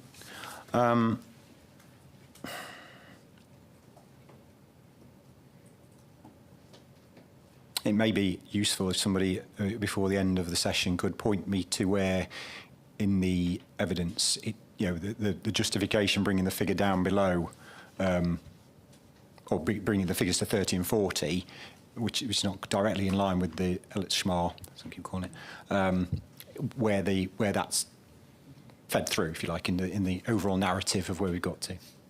So yes, I suspect that it will be a matter of looking at the individual elements, for example, like viability, rather than looking at a specific document that says that that is the rationale for it. I suspect that that is how we will find it, but again, I'll take instructions. Okay, is that all right? I'm going to move on then to older people. So sorry. Sorry, beg your pardon. I'm so sorry, my fault. I did just say that it was viability. I hope I also said there were a range of factors, and there are other factors, including sustainability issues, density, the best use of land, and the relationship to master planning. But as to where that would be set out, I would need to take some time before I can provide you with the paragraphs on that. Okay, well, maybe something I may or may not ask for further clarification if I feel I need it. Another something for me to think about.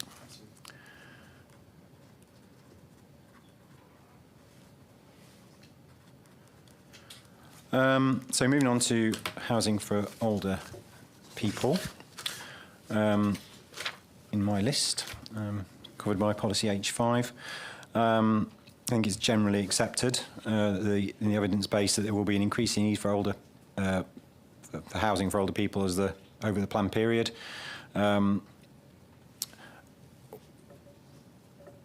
Given what was said about what's already been said this morning about there might be other figures, if you like. And I'm going to put a pin in the 111 for now and come on to that suggested modification. But if 111 is the figure that's come out of the evidence thus far, there's been some suggestion this morning that there are alternatives to that, more up-to-date evidence, albeit maybe in what the council's produced. So is that is the position of the Schmar and the 111 actually still considered to be robust? I think Mr. Anderson-Frank may be able to assist with the relevance of that. It is, sir. We've suggested the modification simply just as a matter of clarity. But that 111 is based on the Schmar. Well, that's correct, yeah. Sir. So what about the 100? There's been some talk about more recent council documents referring to 195 a year being the need. Where's that from? I believe the higher need figure is a reference to the GLA's estimates. I know in the evidence in your response it talks about the GLA of 194, 195 figure. I think there was some talk. There was some Enfield. I mean, like coincidentally, there was some Enfield documentation that also came out with that figure. But are you saying that that's not the case? It's purely a GLA number, and it's presumably found its way into some of your documents? As far as I'm aware, sir. So we'll go away and check that, just in order to make sure. I thought the reference from Ms. Pite was not as specific as saying that one of the council documents referred to 195, but it may be wrong about that. Okay, I can get some clarity on that from the people on this side of the table. If I've misnoted something, sorry, misunderstood something. But presumably, then, obviously, there's a justification for why the 111 is lower than GLA. Is that just on the time frame of the data, the specificity of the data? I'm coming up with all kinds of words today. Yeah, in terms of the evidence from the SMART, it was based on demographic change and the relationship between older person households and who was living in specialist accommodation. So it was a modelled figure, if you like, based on local circumstances.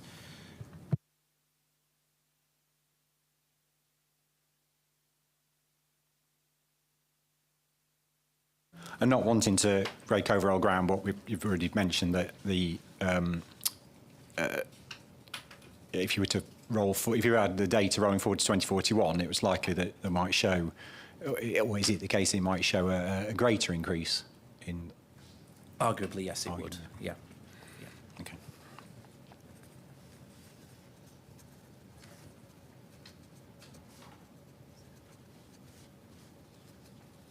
And that might come on to whether or not it's worth whether the main modification's actually necessary or not, I think.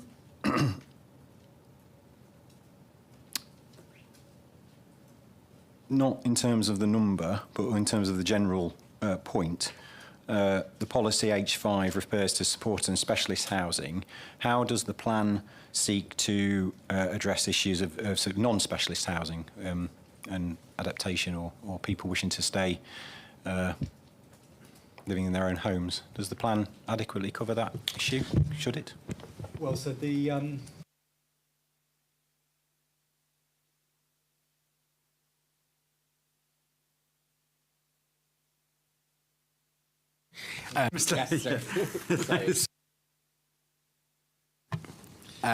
So the plan does set out a requirement for 10% of new dwellings to be built to wheelchair accessible standard in line with the London Plan, which is to help address the need for homes suitable for the elderly, alongside a requirement for 20% of new properties to consist of 2 bedrooms, which could help to address the needs of older downsizers.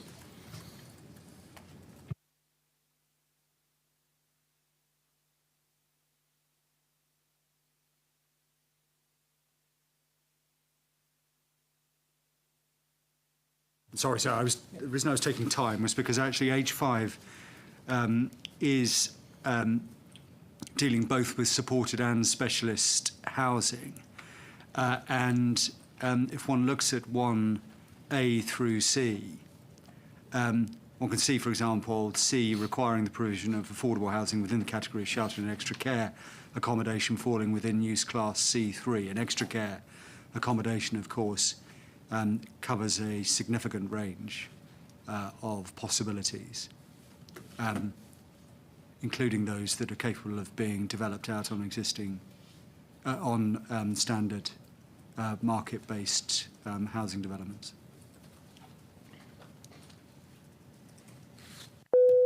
Sorry, I'm going to get used to that.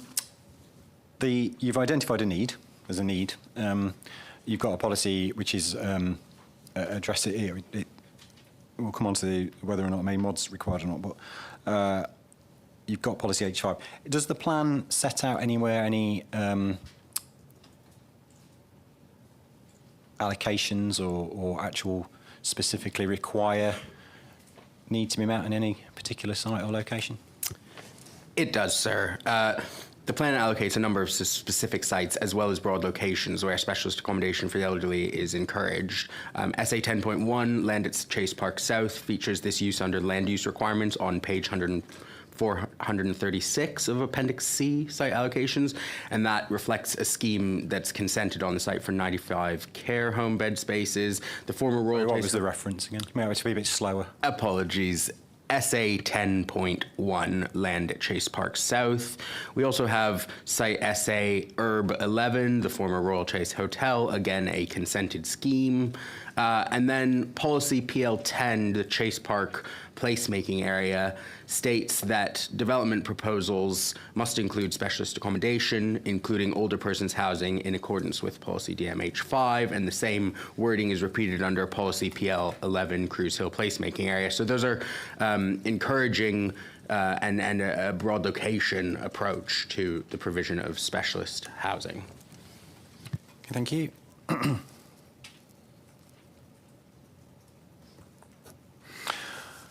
And then you have suggested a main modification setting out the requirement for 111 specialist older persons homes per annum.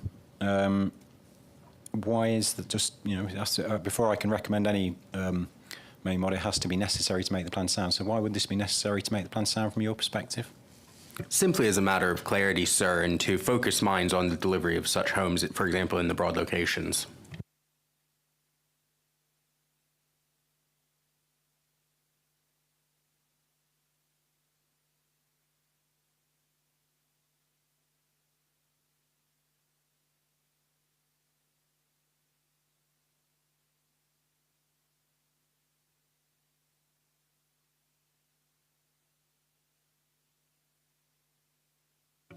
Okay. And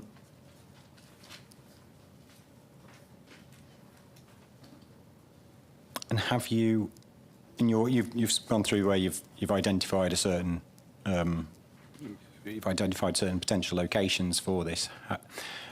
Have you, do they add up, if you like, to the 111 a year? So have you got a ready, a ready supply of sites that will deliver the 111 a year? No, sir.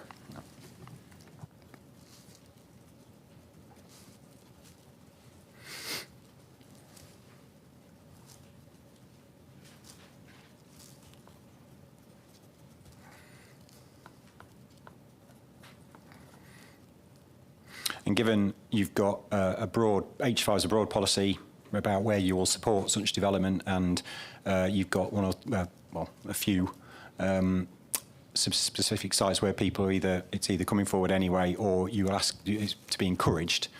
How certain, or how much comfort can be those 111 could be delivered in the planned period with the policy framework you've got? How proactive is it? Is it sufficiently proactive? I think there is some uncertainty, sir, because it's a challenging market to deliver specialist housing in Enfield, and we don't, as a general rule, see many such schemes coming forwards. And so the deliverability of meeting that full allocation of need is uncertain, I would say.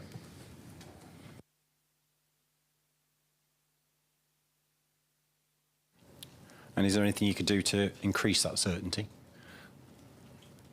At this stage, no, sir. Okay.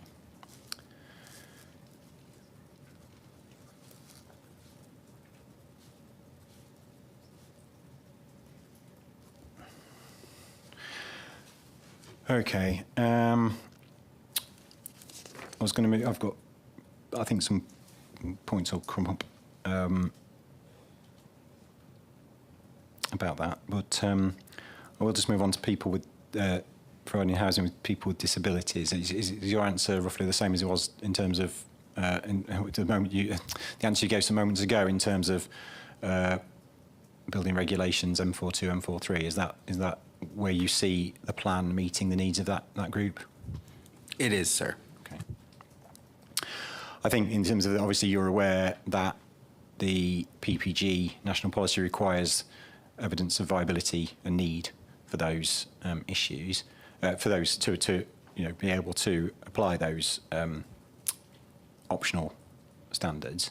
I think I'm not going to get into that level of detail today. I think we can come on to that if and when we go through the policies, the relevant policy in detail. I think it comes up in several policies in various places, and I think there's one of this may is going to be one of those. Why do we have to have it in several different places, all saying subtly different things? And so looking into the effectiveness of the overall approach, but obviously also whether it's justified. But I don't necessarily want to. There's nothing else that you want to say about meeting the needs of people with disabilities?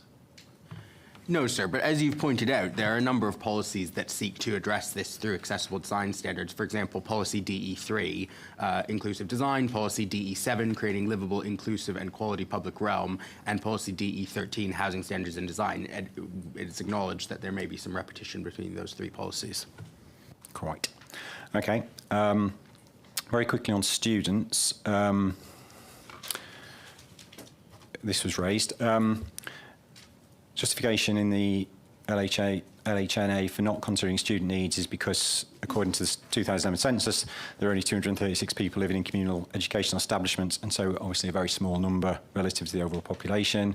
Council has also noted in their responses to me that there are no registered universities in Enfield, and your response to the preliminary questions notes that in the 2021 census there's 1,878 residents in communal education establishments.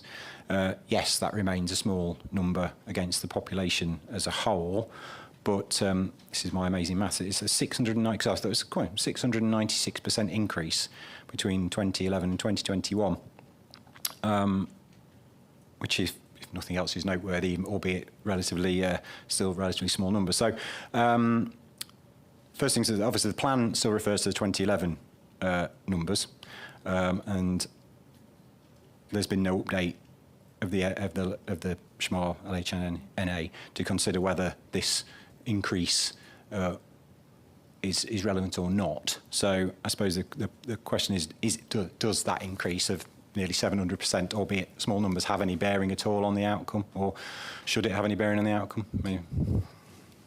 I would need to check the details, sir, but I do believe there may have been methodological changes in the census between 2011 and 2021 that I would need to look at very carefully to understand whether those two figures were genuinely comparable in terms of the communal accommodation population, as it were. I'm only going on the information you've given me, so I'm not trying to trick you. I mean, you've told me these two numbers, so I would have hoped you might have looked into that before telling me that it's there. There's a change, but there is. I mean, if they are comparable, I mean, and obviously you're entitled to say no, but if, the plan doesn't make any specific reference to students. It doesn't. The SHMA says there's no real need to look into this because it's such a small number. If those two data sets are comparable, does that still hold? Are the numbers still that low that it doesn't matter? So I think my second point on that, sir, would be that we simply do not see proposals for student housing coming forwards in Enfield in any great quantity. I couldn't swear that it's been zero, but I could check and get back to you.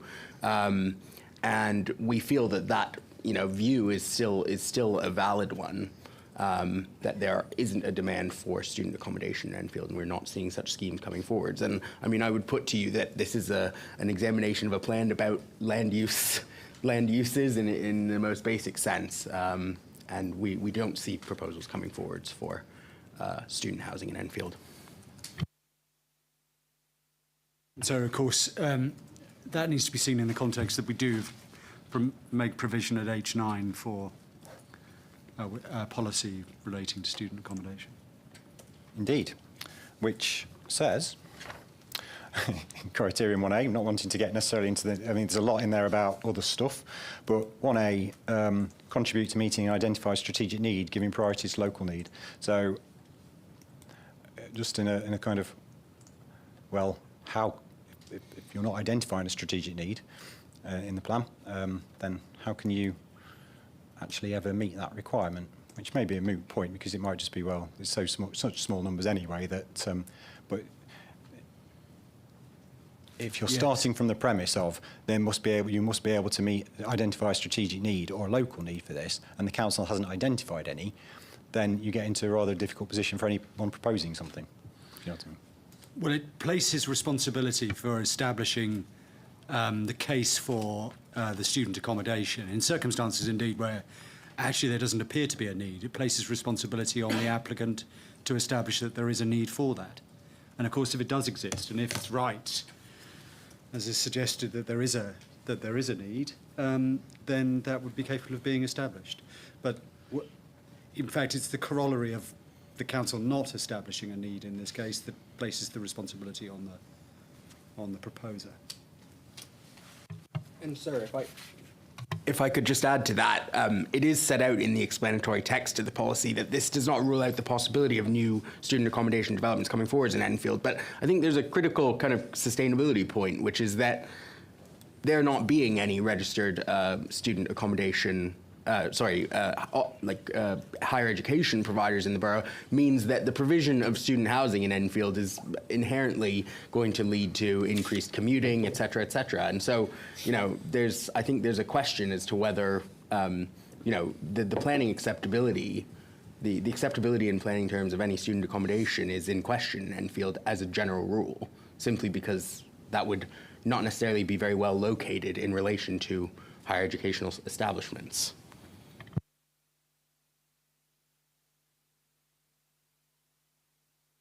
Right to note in that 8.71 of the written statement has indications of that sort of consideration, dealing with the situation where it's proposed to meet the needs of students from outside the borough.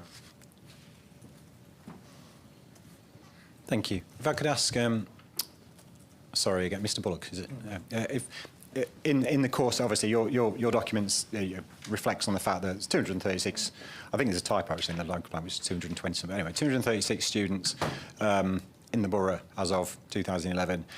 If you were doing this study now and you saw a figure of 1,800 students in the borough at 2021, would it still be your conclusion that there's no real need to look into that any further? It's such a low number that it, or would you look at the trend, albeit small, and go, well, actually, it's something that we would look at just out of interest? Out of interest, I can give you a classic example of this, because we're currently working for a West Yorkshire local authority with a university present and looking at the evidence around what the purpose-built student accommodation need is. But on looking at the evidence, what we're noting is that actually the vast majority of students are already in established households. And this is a really important point when it comes to looking at student accommodation. It's not you're a student, therefore you need a student house. The point is, or student unit, the point is that there's a whole wealth of people who comprise the student, comprise a student cohort of the population. And the reality is the vast majority do not live in purpose-built student accommodation. So on that point, I think, and building on what Lachlan was saying, where you've got a higher education outfit, then you will expect to have some need for purpose-built student accommodation. Where you haven't, then I would start to question the relative priority of that over and above other things that the council needs to be considering. Sir, if I could just come back to you very briefly on the quality issue. I have here in front of me housing quality information for the census 2021, and it advises that care should be taken when interpreting figures on the numbers of each type of communal establishment. I think my point about, and it does also relate to the circumstances in which the census was undertaken, which was during COVID. There's quite a significant uncertainty around the way that those figures were pulled together. So I think there are concerns around that. Okay. In your example, you've because the vast majority of students might be living in non-purpose-built accommodation, does that have any effect on the general requirement then, and/or policies relating to housing supply and mix? I mean, if you're looking in an area with, say, more significant student needs versus maybe like area like this, where the suggestion, even when the numbers we've got might be quite low, would it have any bearing on the policy in terms of, in this case, it would guess be H5 or the overall requirement? I think the policy as it stands is sufficient for the purpose that it needs to be.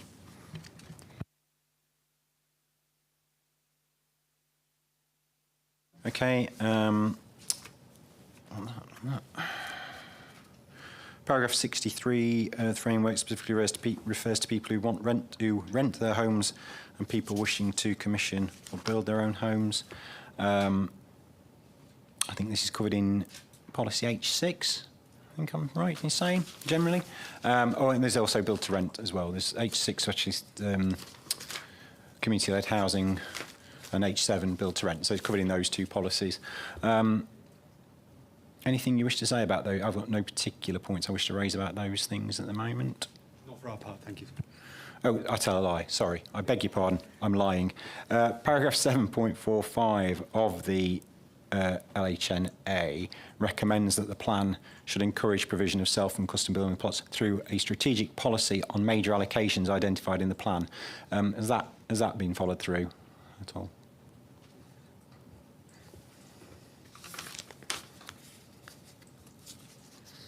You might want to obviously find the. Can I take that reference from you again? So it's 7.45 under self-build and custom house building. It says the council recommend to consider encouraging provision of self-build through plots through a strategic policy and major allocations. And then it goes on the use of suitable council land or other available land. That's more of a general point, but I think there is a recommendation about allocations. I don't think that was carried through into the plan, sir, no. Any particular reason why?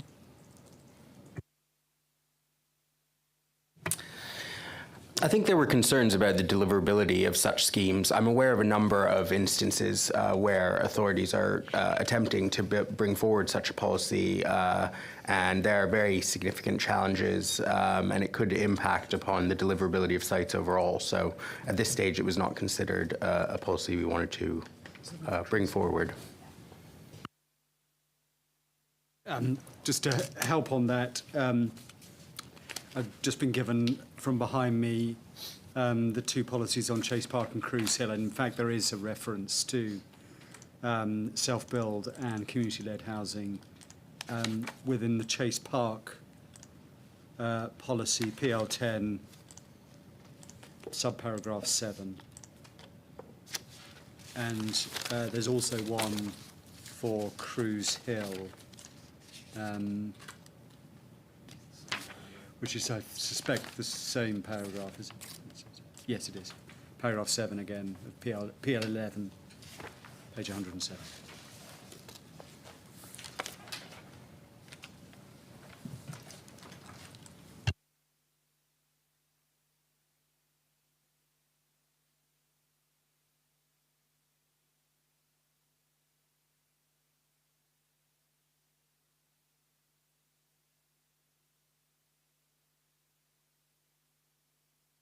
Thank you. You want to get a lot on these sites, don't you? We do so, and we carefully assess them too. Okay. Right. Okay. Okay. We'll probably come back to those because the policies are quite specific about how they're implemented, rather than I've got the answer at the moment. You're assessing the need through those policies, and I think the detail I can come back to at a later date. I think if and when we get to it.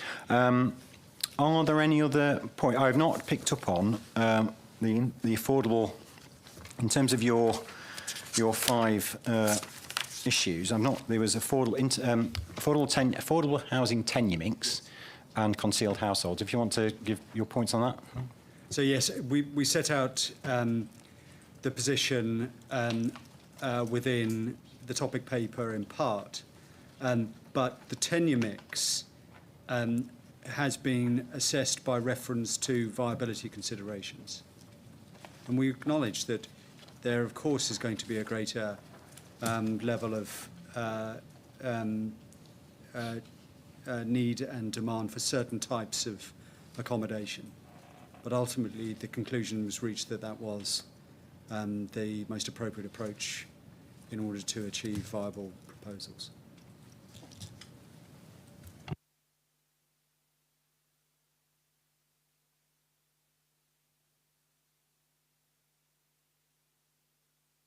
Thank you. And concealed households, is there something you want to say about that?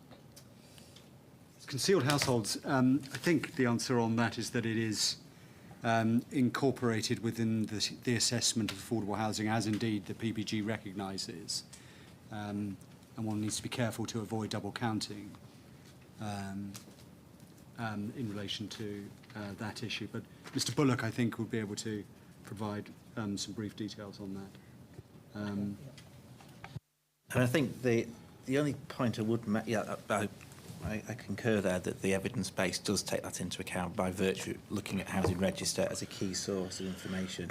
I think interesting as well, the point I want to make is that comparing, again, sorry about the introduction of new data, but 2011 census reported 2.7% of households equivalent were concealed. 2021, the figure was 2.7 as well. So, arguably, the underlying trend in terms of scale hasn't changed that much, so therefore the evidence as was presented in 2020 is a fair reflection of the level of concealed households impinging on affordable housing need.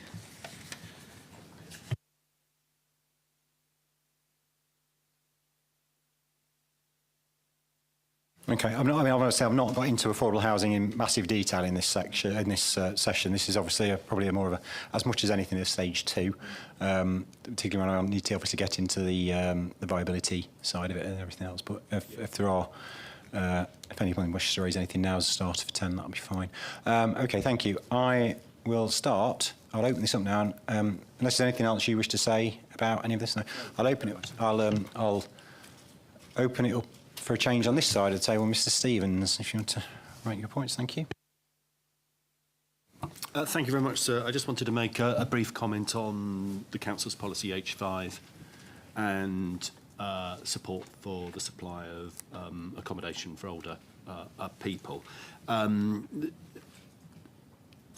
I was writing my representations, I was concerned that the policy might not be effective in terms of supporting the supply of accommodation for older people. I think if the council is going to make a modification to introduce a monitoring requirement figure, I think of 111 units of older persons accommodation a year to the policy of H5, I think we'd be very happy with that. When I wrote my representations, I was seeking greater clarification that the council would support the London Plan figure that supports policy H13, which is in table 4.3, which sets an annual monitoring figure of 195. I think that's the origin or the root of that 195 figure. That's 195 units of specialist older persons accommodation a year. That is not a binding requirement. It is a monitoring, an indicative monitoring figure, something for the council to aim for.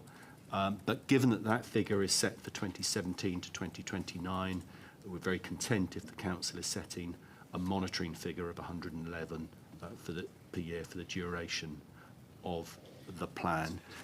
Policy H13 of the London Plan does say at A1 that that local housing needs information, including data on the local type and tenure of demand, and the indicative benchmarks are set out in table 4.3. Sorry, it says the boroughs, before that it says boroughs should work positively and collaboratively with providers to identify sites which are suitable for specialist older persons housing, taking account of, local housing needs information, as well as the benchmarks indicated in table 4.3, and we are satisfied that the council has done that.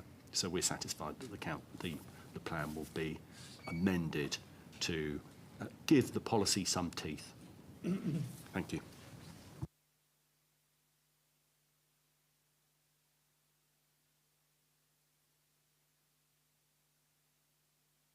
Thank you very much.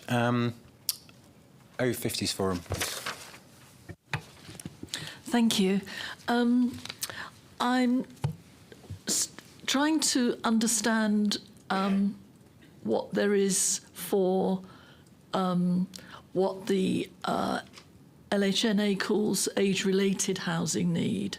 I think you may have referred to it to non-specialist need, and I've heard that I think 20% of new homes will have 2 bedrooms. I'm keen to understand what M4 bracket 2 means in terms of Enfield's policies, because I think that it's not really mentioned in H5, because the specialist accommodation M4.3 is mentioned there. It is mentioned in D13, but the descriptor seems to be wrong. So I think it's a typo, but I think it's an important typo for the sense of that policy, because, and we raised this in our original H5 submission, it talks about specialist and wheelchair access and then calls it M42. I'm looking for something about M42 accessible and adaptable accommodation for older people, and I'm still really not finding that. The reason I mean, I've explained, I think, before why I think it's important, why the over 50s think it's important. We recognise the other category, health-related need, which is specialist accommodation, shelter, and all the rest of it. There's a large, it seems to us, policy framework related to that group called age-related housing need. In the National Planning Policy Framework, I think it mentions the range of need from accessible and adaptable right up to care home provision and so on. It's in the London Plan, I think H9, ensuring best use of stock, H10, housing mix, which relates to downsizing and over-occupancy and all of that.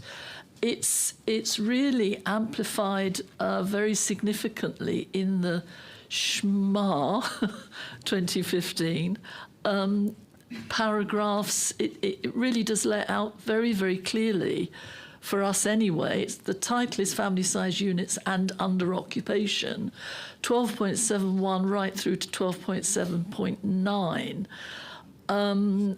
The figures obviously are we've talked about figures, but the principles and the spirit of that, I think, captures exactly what the over 50s would be looking for. And I'm that category beyond over 50. And yes, we have family homes, we like children to visit and all of those things, but there will come a time when we need other accommodation that's accessible and adaptable. And we're not seeing that. I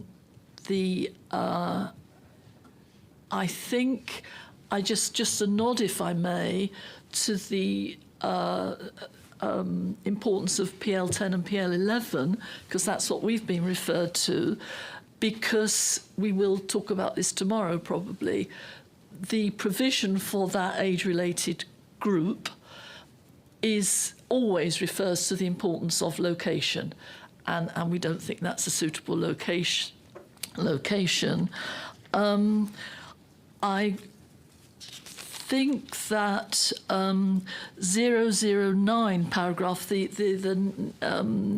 MPPF talks in the older persons chapter about in the MPPF talks about M4, M41, M42, M43, and setting out the proportions of new housing deliveries to those standards. Now, I don't know fully how to interpret that, but it seems to be an important nod to the area we are concerned about. 012 talks about location with respect to older people. And 008 refers to accessibility and adaptability. The final point I think I would want to make is not about that group. It's about a subsection of the health-related, which is those older people suffering in dementia. And for sure, all of the specialist accommodation up to care home and extra care deal with that. There's a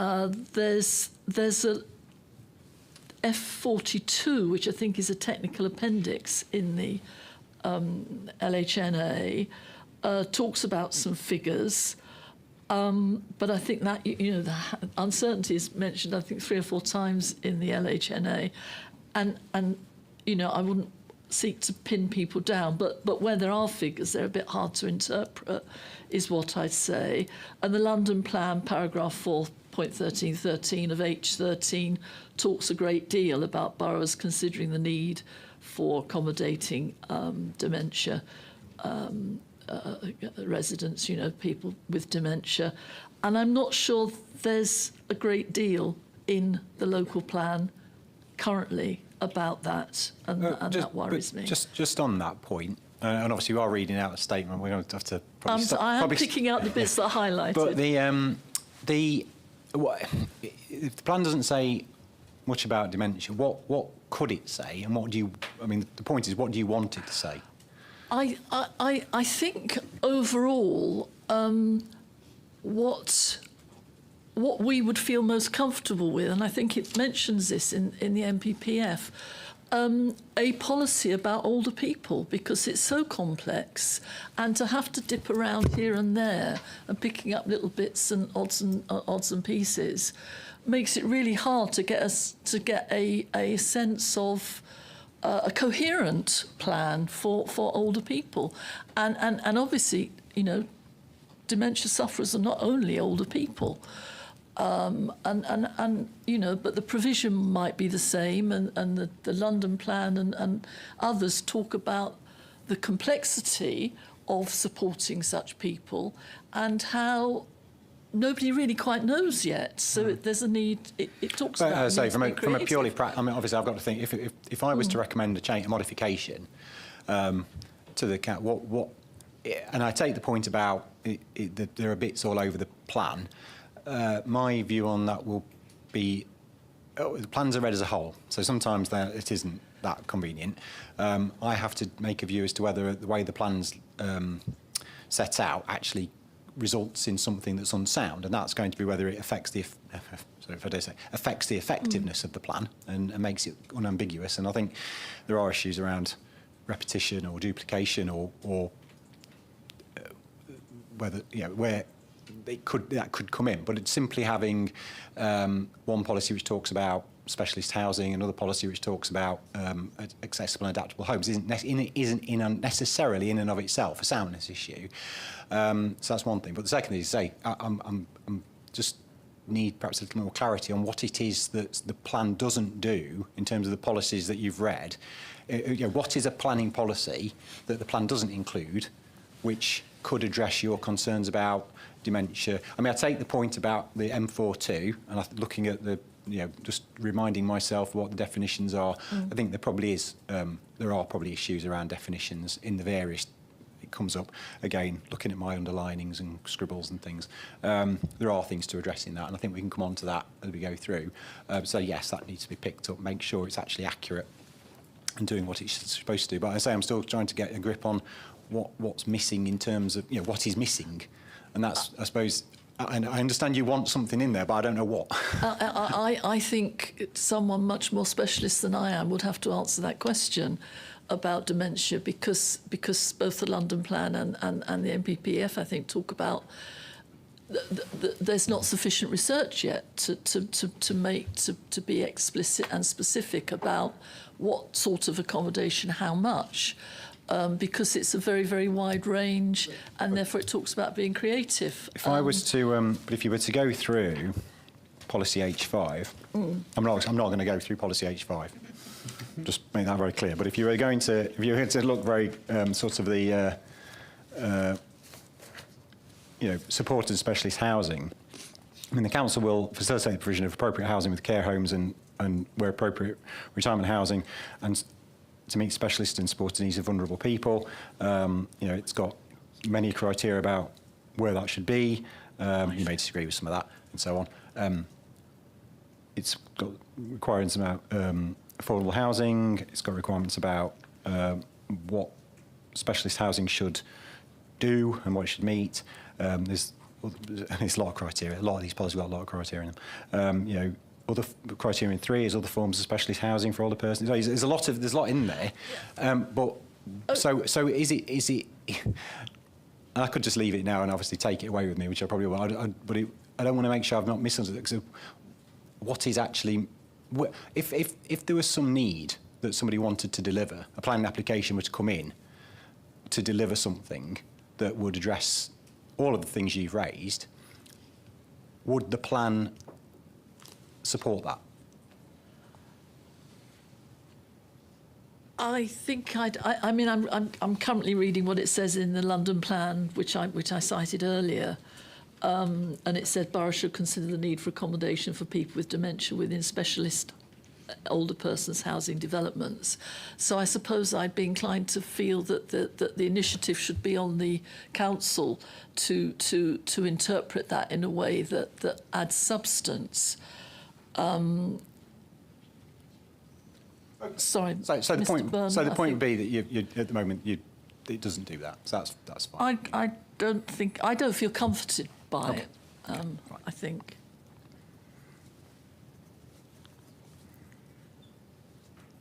Anything else? I've forgotten now. I think that was. Okay. Yeah, Mr. think Byrne, so. thank you. Thank you, sir. Just picking up on Ms. Pite's point, I was just looking through, and we're looking at where the evidence and the local housing needs assessment points seems to suggest that we can work out there's going to be 2,838 additional people with dementia over the planned period, 129 per year. So I guess in terms of modifications, it's in terms of reflecting that within the care policies, and also which implies things like dementia care rooms, for example. So there's a whole suite of sort of dementia-related interventions, for want of a better word, that people should consider. And in fact, the council has actually done this itself in the past for the on the Ridgeway, the Royal Chase Hotel. The officer reports and the plans for that reflect dementia needs, as I recall, if that's any help, and set them out quite well. In terms of just keeping on older people, just briefly, I think it's London Plan Policy D7. I don't know if that was mentioned. That's the one I think that the plan needs to come into conformity with. So at least 10% of dwellings meet regulations M43, not M42, and then the other 90% or less, if it's more than 10% meeting M4, you have to meet M42. And I think you've already pointed out, so there's a bit of confusion in there. So then just looking briefly then at students, it seems to me that when we look at the local housing needs assessment, the suggestion is because something sort of doesn't exist, we don't need it, and the absence of something isn't an absence of need. And indeed, if we look at guidance on this, it suggests that we should look at students living in the private rented accommodation, and we have 2011 census 7,697 students in Enfield in private rented accommodation, and indeed. If you look online, you can easily find schemes which are targeting students. If you go through some of the office conversions, they'll actually say no families, no pets, but the students get a tick. Now that's an issue here because what does that mean? They're competing in the market, often for lower cost private rented sector. We recognise that's an issue. That's where some of our homelessness problem stems from, a lack of that accommodation. So it feels that we need to fully understand the needs of students beyond just the sort of specific accommodation for them and how that might be dealt with. Now, of course, a lot of the students as well in Enfield will be living in HMOs. And if we look to the local housing needs assessment in terms of HMOs, so houses of multiple occupancy, it says there's 14,200 households. That's at point 4.4 on page 54 of a local housing needs assessment. That equates to about 40% of our private rented sector, so it's very significant. And we know in Enfield it's a real issue. And so we know that HMOs play a really important part of our housing offer, but likewise they can take away from our family housing, which the plan recognises is important. And also we recognise there's some I think it's not unfair to say, we have substantial issues with quality of HMOs in Enfield. However, the local housing needs assessment doesn't address houses of multiple occupancy at all. It just doesn't address them, and consequently there is no policy in the local plan that addresses houses of multiple occupancy. And that would make it the only plan in London without a policy addressing houses of multiple occupancy, which seems a significant oversight to us, given it's about 40% and rising of our private rented sector stock. So there's that issue. In terms of concealed households, I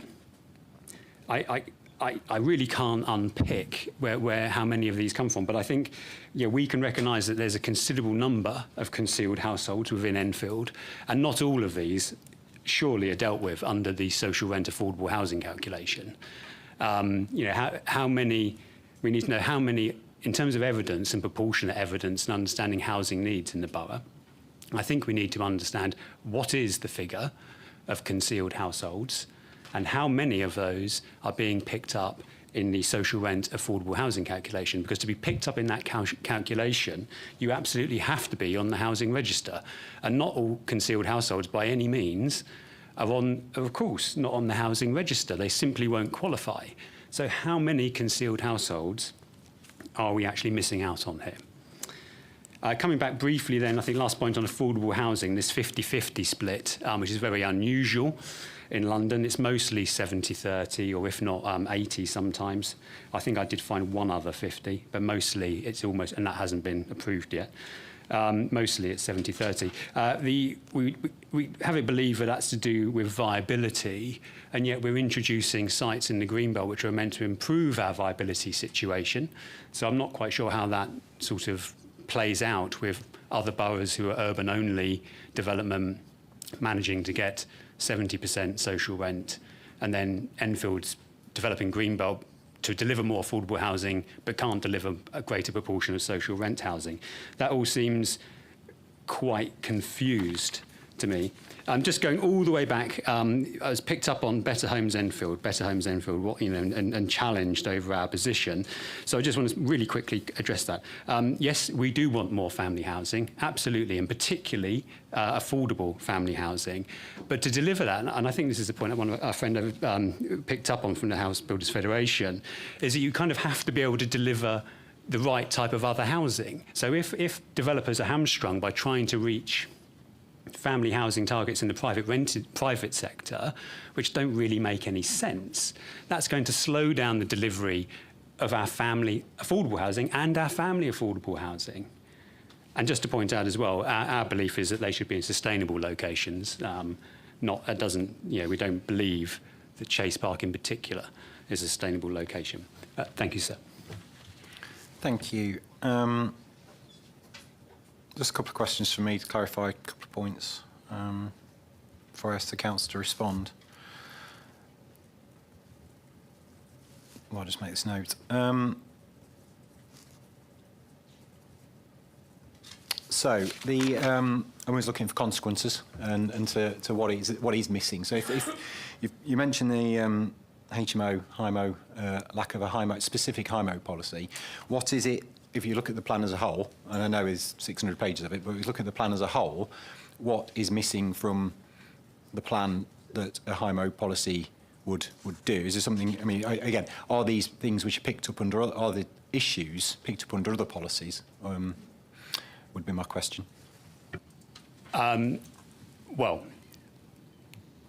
you possibly, and I say that with a strong caveat, could pick up some bits from skirting around, but I think it would be very, very unclear in terms of someone coming forward with a HMO planning application and then trying to find the potential sort of, from a development management point of view, then trying to find the potential policies which might apply, because it's really not clear. Because I did have a think about that. I did think, well, is that it? But it's just, I don't think that it does, basically. I think we need a clear, given the scale of HMOs in Enfield and the number coming forward and the issues we face, I think we definitely need a very clear HMO. We need to understand HMOs in our evidence base. That's the first thing, first step. And then from that, we need the clear policy implications in terms of, do we need to protect them?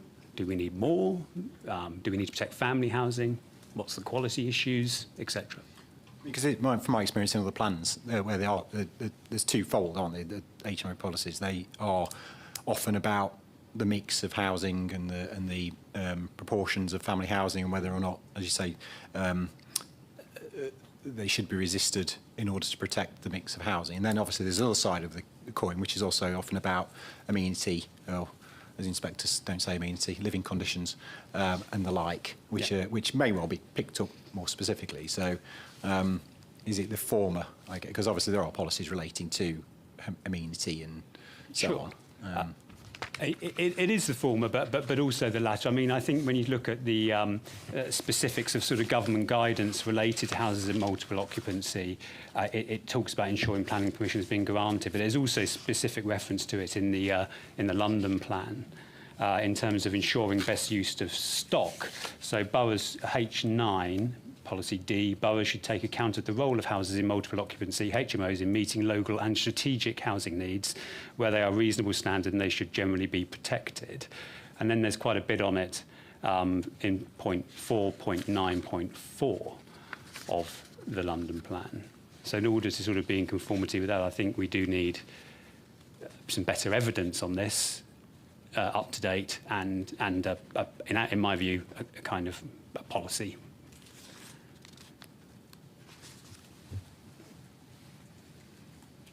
Thank you very much. We've gone past 1:15. If we can ask the council to respond to any of those points it wishes to before we move on as quickly as possible. Thank you. Yes, I'll do very quickly, sir.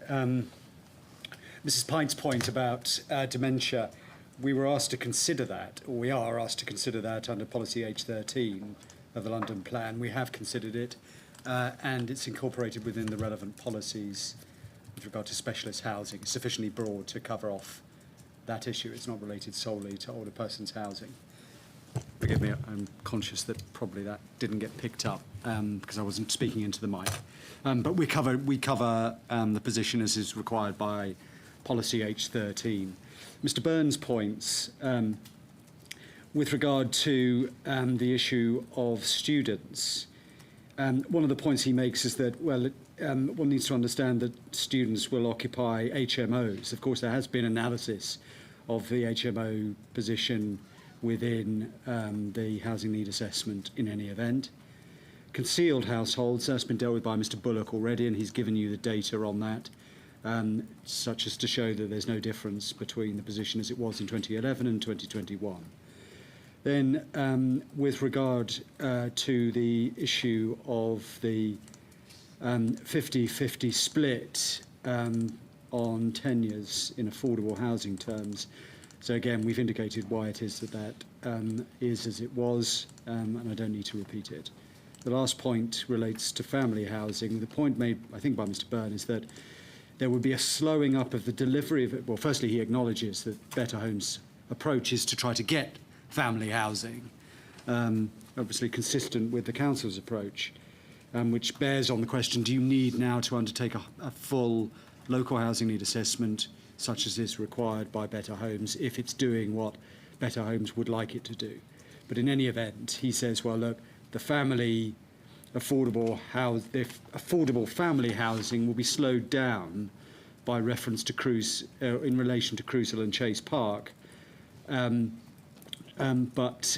there's just no evidence of that, and it isn't actually suggested, I don't think, or there isn't any evidence to that effect to justify that conclusion within that which has been brought forward by the objectors.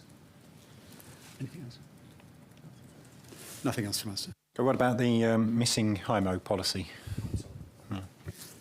Yes, in overall terms, the plan has dealt with the issues that arise in respect of that question. So I don't know whether there's anything further that Mr. Anderson-Frank wants to raise, but that's the overarching point. Thank you. And I understand, again, there's always we get to the end of these sessions, there's a difference of opinion. It's for me to go away and consider those differences of opinion. I'm not going to come to a conclusion on that now, just in case anyone's wondering. But Mr. Byrne, you want to quickly come back on anything that's been said? Thank you, sir. I'll be very quick. Mr. Reid mentioned the needs in regards to HMO, at least I think he did, is dealt with in the housing needs assessment. That's my point. It's not dealt with in the housing needs assessment. If it is, then feel free to point me to it. he talks about Better Homes Enfield position. The plan isn't consistent with Better Homes Enfield position. I won't go into why, but I don't appreciate it being made out to be as such.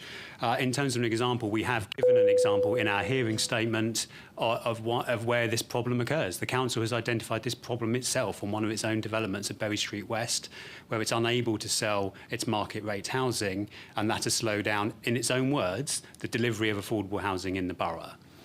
So there's an example in our hearing statements. Thank you. Thank you. Anything else? No. Okay. Thank you. Yes, obviously some of those points I'll take away and come to my own view as to how satisfied I am with all of that, and if anything needs to come out of that. Thank you, everyone. I'm now going to move on then, if there's nothing else on issue 2.3 to issue 2.2. But are there people who are going to depart? Because I'm not sure to the extent to which comments or matters have been raised by anybody around the table on this. Sorry, can I just ask for a point of clarity? Because we have responded to the separate consultation regarding Gypsy and Traveller needs, but don't really respond to it within this context. Well, that's not before me, so yeah. So we're out, are we? We're well, just listening. you can sit and listen, but yeah, you don't. I mean, you know, I'm not going to sit here and go through. You know, if somebody wants to speak, look at the reps in detail. See, you didn't say anything about Gypsy and Traveller, but yeah. From my understanding of the matters statements I've had, there's very little that's been raised by anybody. There may be some. I haven't got immediate recall of every single point. But yeah, I give people an opportunity to depart if they're not particularly interested in this part. So I might just take a quick 5-minute adjournment. It'll come back at past, and then whoever's missing, whoever's gone, disappeared, then thank you all for your contributions, and I'll no doubt see you on another day. So thank you. So back at past. Thank you.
Right, thank you. I had forgotten that some people are due to be here this afternoon, but obviously you could have had an extra long lunch if you'd wanted to. But anyway, so I'm going to move on to issue 2.2, which is around gypsies and travellers. I want to make it clear that this is not about, although I will probably refer to it in passing, the traveller local plan or the relatively recent consultation that took place about that. That is outside the scope, or the issues identified or sites that are put forward in that plan or that consultation are not before me, and I'm not going to be discussing those in any detail.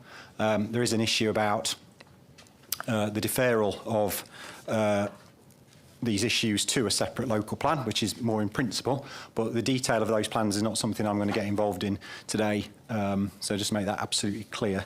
This is purely about what's in this plan and principles. So, and the questions I've asked. So, just to summarise the position as I understand it, policy H10 establishes a need for or a requirement for 21 pitches or 20 pitches, can't remember, 20 or 21. And this is based on the GTA from 2020. GTA, beg your pardon, is Gypsy and Travellers Accommodation Assessment 2020. In my initial preparation, I noted in the evidence base that there was a reference to the production of a new GTA, which I think was a GLA reference. I think it was a reference to a document produced by the GLA, or at least a London-wide document. And so I asked for some clarity on that, as it hadn't been referred to in any other part of the evidence, and then, or the housing topic paper. And so I asked for some clarification. The response to PQ11 referred to an update to the GTA being published in May 2024. So this is the council's GTA being published in May 2024, which was ostensibly too late to be included in the consultation on this plan, the Regulation 19 consultation on this plan, but it was obviously several months before the plan was submitted. So it is a bit of a shame, perhaps, that wasn't referred to more overtly in any of the submission material. But we are where we are. In answer to my preliminary questions, the council indicated that in light of the update of the GTA, they would wish to modify the plan to identify a need for 31 pitches, but the rest of the policy, I think, is ostensibly the same. So my questions are around the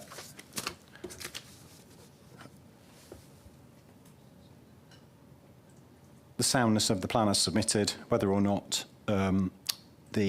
there is whether it's necessary to update the plan to be sound, and whether the evidence on which the requirement, either the original requirement or indeed the revised requirement, is robust and up to date. So, on that basis, I'll just, unless there's anything anyone wishes to say before I start,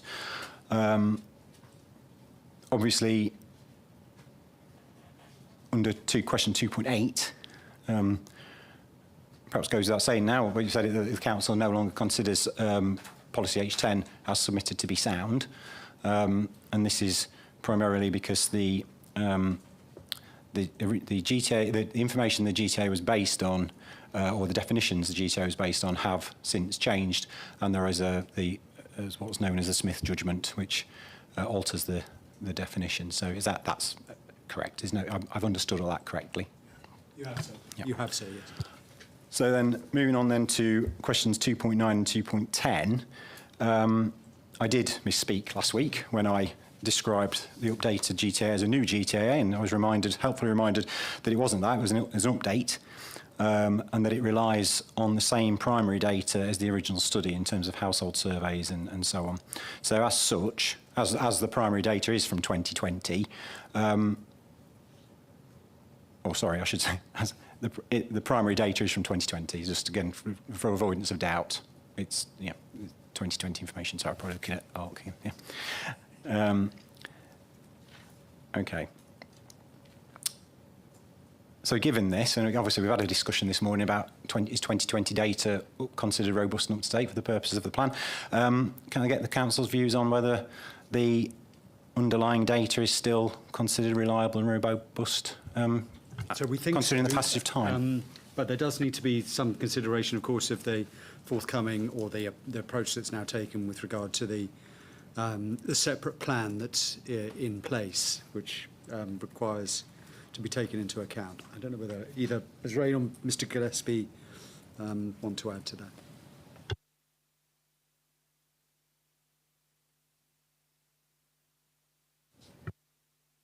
Sorry, yeah, if you're going to explain to me why it's still up to date, yeah. That would... I wasn't actually, sir. I was just going to confirm we had nothing more to add to that.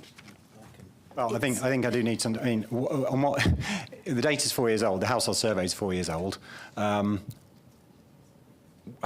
We didn't get into it this morning because it wasn't raised particularly. But you're aware of what the PIN's procedural guide says about up to how whether data should be considered up to date, and anything that's more than 2 years old is at risk of that. And so that's obviously it's not national policy, it's not national guidance, but it's there in the procedural guide, if nothing else. So I think I need to understand what issues, if any, exist by this data being as old as it is. I think the key issue here, sir, is the group that we've been working with is incredibly small. The 2020 study identified 15 households that we spoke to that either lived in Enfield or had a connection with Enfield. Since that time, a lot of work has been done by the council to work with traveller groups. There's been a lot of engagement, a lot of support work being done. So there's real confidence in recognising that there is the underlying need, and the magnitude of that remains appropriate. I think the one thing to note is that the difference in figures that came out from the updated study was simply down to the demographic information we already had from the households we had interviewed and were continuing to engage with from 2020. It was just a case of the younger children within that family grouping were now incorporated into the figures. Okay, so it wasn't purely just a change in definition. It was something else. Or it was just. Yes, it was. Sorry. Yeah. So I was going to say the way we look at it is we're using demographic evidence similar to the SPAR evidence. But when we did the initial study, there was a cut-off point because of the timescales for that original study. The reality is we had further information we'd already got from the 2020 study around the household structures, and so that was factored into the more up-to-date study.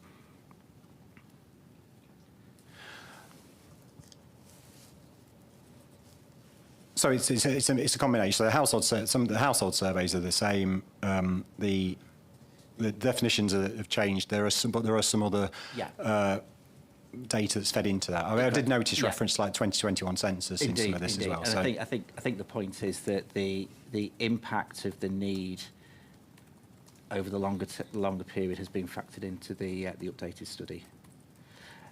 I think just finally on that point as well, in terms of the revised definition that was introduced in December 24, that was already taken into account because we were considering the cultural need of folks for which appropriate accommodation was needed throughout the whole study, both the original and the updated one. I suppose a little bit like the what was the discussion we've had about the SMART is the issue about whether or not you're aware of anything that has changed in the intervening period, some of which you might have taken into account because you've updated some sources, but whether there's anything else that anybody's aware of in terms of changes on the ground, changes in reality that would cause any have any effect on the outcome. Thank you, Inspector. No is the answer. So just to further reference that point, we have the emerging GTAA from the GLA. Although they haven't published any evidence as yet, we have been liaising directly with the consultant undertaking that work.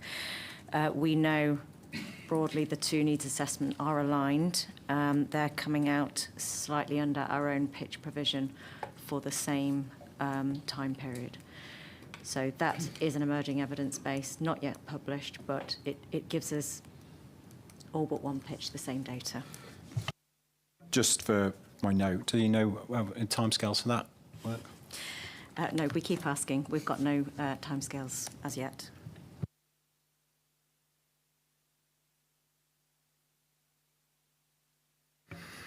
Thank you. Again, similar question, I guess, to what I asked this morning about the timescale. So, as with the LHN, it's from it's up to 2036. This is similarly. The original data is 2036. You've rolled it forward to 2041 on a pro rata basis, effectively, I think, or you've no, sorry, oh, no, you haven't. You've looked at the cohort sort of rolled it forward. So Yes, I beg your pardon. Fell into that time period, yeah. So again, does the fact it's a 2018 to 2036 study, in your view, have any particular implications? No, I think it's just simply that we're able to factor in some of the need arising from very young children in that longer time horizon.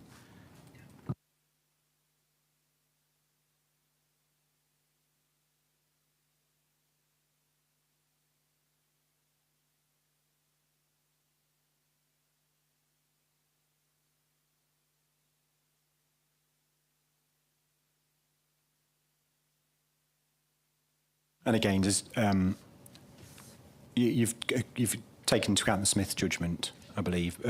Just so, but for full understanding, does that have any bearing on the original surveys that took place, or the fact that the Smith judgment didn't exist, you're perhaps looking at a different definition, that have any bearing on the household surveys?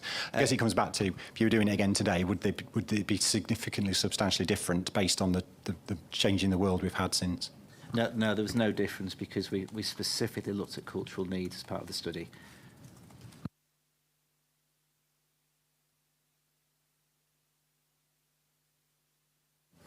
Thank you. And I think I'm right in saying, just looking at pure numbers that were in there about the census, the change in census data, there's not been a huge difference. Or in fact, it's gone down slightly. Yeah, it's a big health warning, census data and gypsy traveller populations. So I wouldn't pay too much attention to that.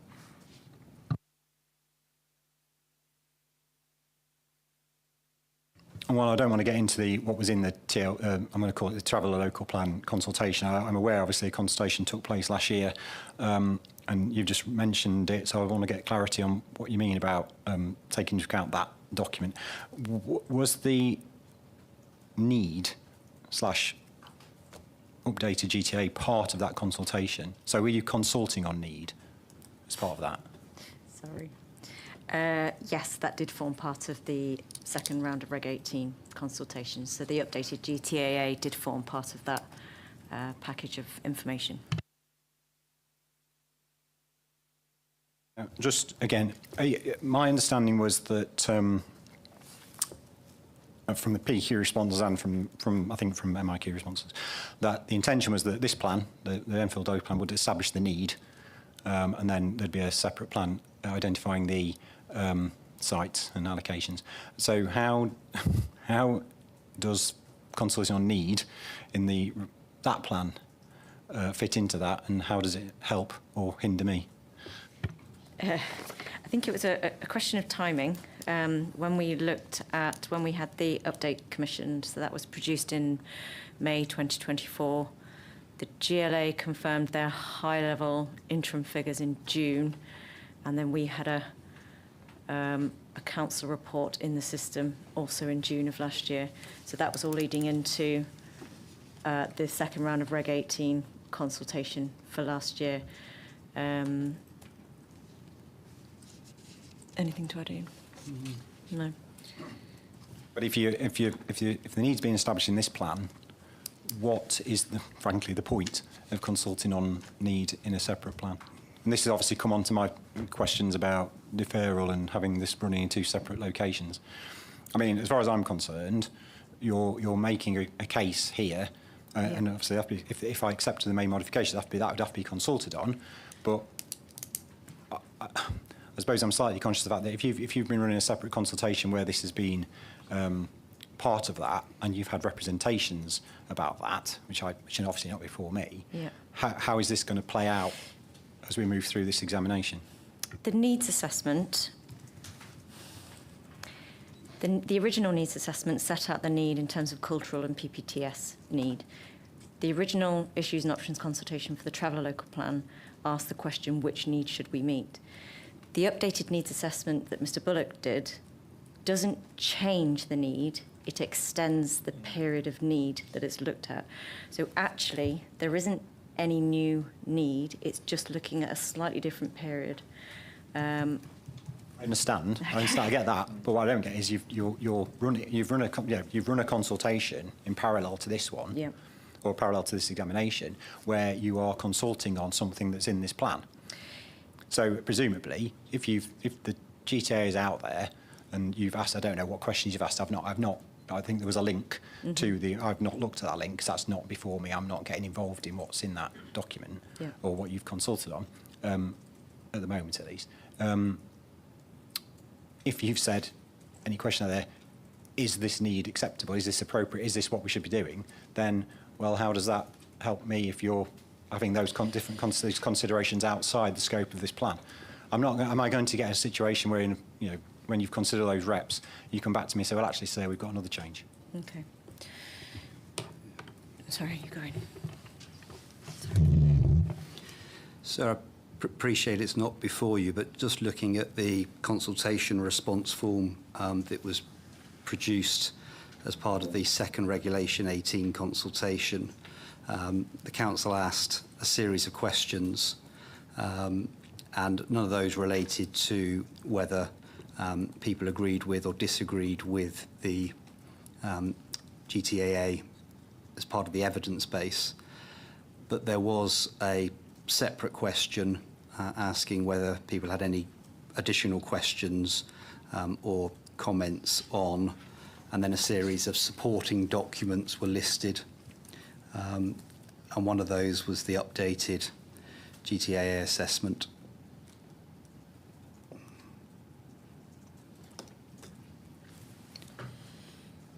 So I think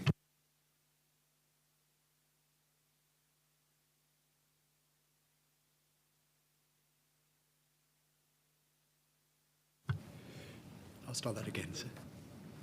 It's certainly right that there may be responses in the future coming through the Traveller Local Plan that identifies a level of need different to that which is within this plan. That is a possibility. The question is whether or not that needs to be of any particular concern at this stage. And the Council's comfortable with the need calculations that have been carried out that have led to the conclusion as to the number of pitches that have to be provided for in this plan. I think it would certainly be right to note that, of course, there is the potential during the production of this plan, depending on how long this plan takes, for there to be potentially a shift in what has been decided because there is another plan in process. But we don't think that our analysis is wrong and are proceeding on that basis. So it's on that analysis so we are asking you to reach conclusions on the soundness of those policies. Okay. I think you've already answered the question about the revised PPTS. You said it doesn't have any bearing on the outcome, so that's good. Okay. I'm going to go. I don't know how many people have got comments to raise on this, but I'm just going to go through all of my points on the whole shebang and see where we get to. So I'm going to move on then to. So that's where we are with the data. Understand that. I'm going to move actually on to question 2.12, which is about 5-year supply, before I move on to deferral, and also about PL10 and PL11, because both of those feed into the issue of deferral. So I'm going to talk about 5-year supply first. As I raised in my MIQ, paragraph 10 of the PPTS, I think is still the case, requires plans to identify supply of specific deliverable sites sufficient to provide 5 years' worth of sites against their locally set targets. It also requires plans to identify supply of specific developable sites or broad locations growth for years 6 to 10, and where possible, years 11 to 15. And paragraph 2.121 of your hearing statement does conclude, I think I'm right in saying that because this plan doesn't allocate any sites or identify any sites, this plan is not in conformity with the PPTS. Is that your view? Sorry, just so I'm clear, Inspector, when you say this plan, it's the Enfield local plan. I'm only ever talking about this plan. It's two hats. When I say this plan, well, we'll say we should have 2 plans later, so yeah, this plan is this plan. Okay, do you want to come back on that?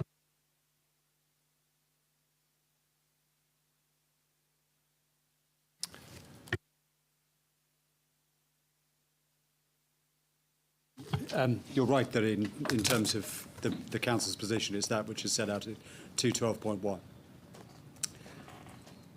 which acknowledges that it doesn't meet the full requirements of the PPTS. So on that basis then, should this plan, so it's a logical conclusion, if it's not in line with PPTS, so there's an exception, acknowledgement that it's not in line with national policy, is well, how do I reconcile that as a soundness issue in terms of how do we move forward then in that knowledge? How do we justify this position?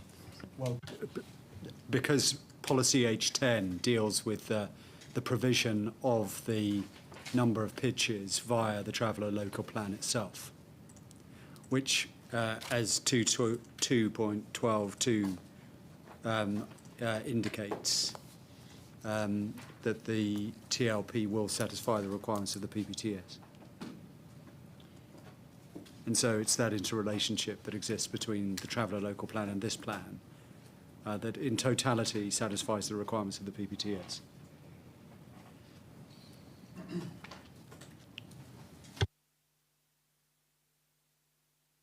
The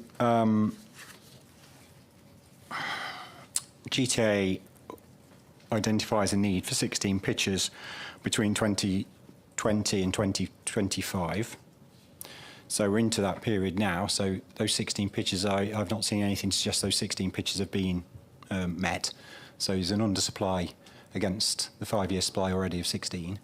My reading of the data is that from this is table 8.3 of the update, so from 2025 to 2030. So if we're talking, if this plan was adopted in 2025, we're looking at the next 5 years, there's an additional 3 pitches required. So that would take up the shortfall or the requirement to 19, presumably, taking into account the shortfall and everything else. So, and the TLP is not due to be adopted until when?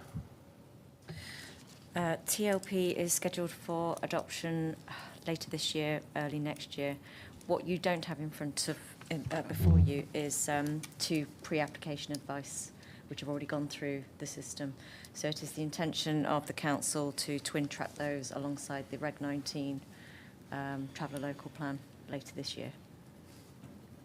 So that will go some way. We are identifying it now as a potential shortfall because we know where we are in terms of the timings. But we do have a plan in place to meet that shortfall very, very quickly. So in terms of this plan, obviously the Enfield local plan, it sets out a requirement of 31 pitches over a period. It doesn't actually say, I mean, I've said 19 by the end of the plan period. That's based on the tables in the GTA. Of course, that's not what the plan. There's no step direction. It's 31. However, that would be at the moment. You do the maths per year. So whatever your 5-year requirement would be, taking into account the backlog.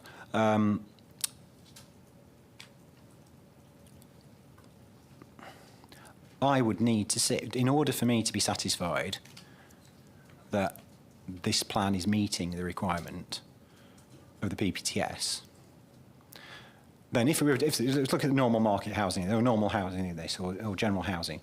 When I'm looking at the 5-year supply figure, I'm obviously looking at and the delivery. I'm looking at sites with planning permission, sites that are coming through that are developable, have been identified, and so on and so forth. So there'll be a trajectory that will tell me that. Up to now, I've had nothing. So, so I can only assume that there would be no way of meeting that 5-year supply outside and setting allocations at developers. Now, what you're saying now might be slightly different, is that you're now able to identify some developable supply. So if I were to ask them for a trajectory, in the context of policy H10, would that provide some, I mean, again, we may have to come back once I've got that information, but now you're now saying, actually, we can deliver what we need to deliver to meet the 5-year requirement outside allocations, because we've got these sites coming through, which are developable by whatever definition developable would be. Yep, to a degree. The pre-applications aren't necessarily outside of the allocations. My interest is, are they developable in the 5 years, aren't they? That's my... Well, so the TLP makes provision for allocations within its terms. Mr. Gillespie can deal with that, perhaps. A couple of points, sir. I think you'd have picked up from the MIQ responses and our PQ responses that there were some real challenges in identifying sites to meet traveller needs. A couple of unsuccessful call for sites, and the only sites in the end that were put forward for traveller use were sites owned by the council. And because the sites that have been put forward are owned by the council, that does give the council more control over the timing of delivery than if those sites were in private ownership. In terms of the timetabling for the traveller local plan, we've had 2 Regulation 18 consultations. The second of those towards the end of last year. And we're targeting a Regulation 19 version of the traveller local plan to go to a meeting of full council in June this year. And as Mrs. Rain said, then taking that through, obviously, to submission and through examination. And obviously partly depends upon the timing of this examination and modifications, etc. But there is a good prospect that there will not be a significant difference in the timing of adoption of the TLP and adoption of the ELP. It could be a matter of months. And just, Inspector, just to further come back, I've just checked the LDS. We do say adoption on the traveller local plan late 2025. So there is the potential for the traveller local plan to be adopted prior to the Enfield local plan. Okay. Just going back to the point, actually, I did ask a question about whether or not sites in the TLP, and this is not getting into the merits, but just wanted to understand for the deferral issue is about whether or not they were in the green belt. So I guess if I was to ask, are these the sites which are the sites where you've got pre-app advice, they are in the green belt. So actually, they are not probably classed as developable at the moment then. Not without exceptional circumstances. Or very special circumstances. Sorry, very special circumstances. Yeah. So it might not help them getting a trajectory. Okay, I will ponder that. But yeah, okay. So I'm just thinking. I'm sorry, thinking out loud. But there's this dichotomy of you've got a requirement to deliver a 5-year, identify a 5-year supply.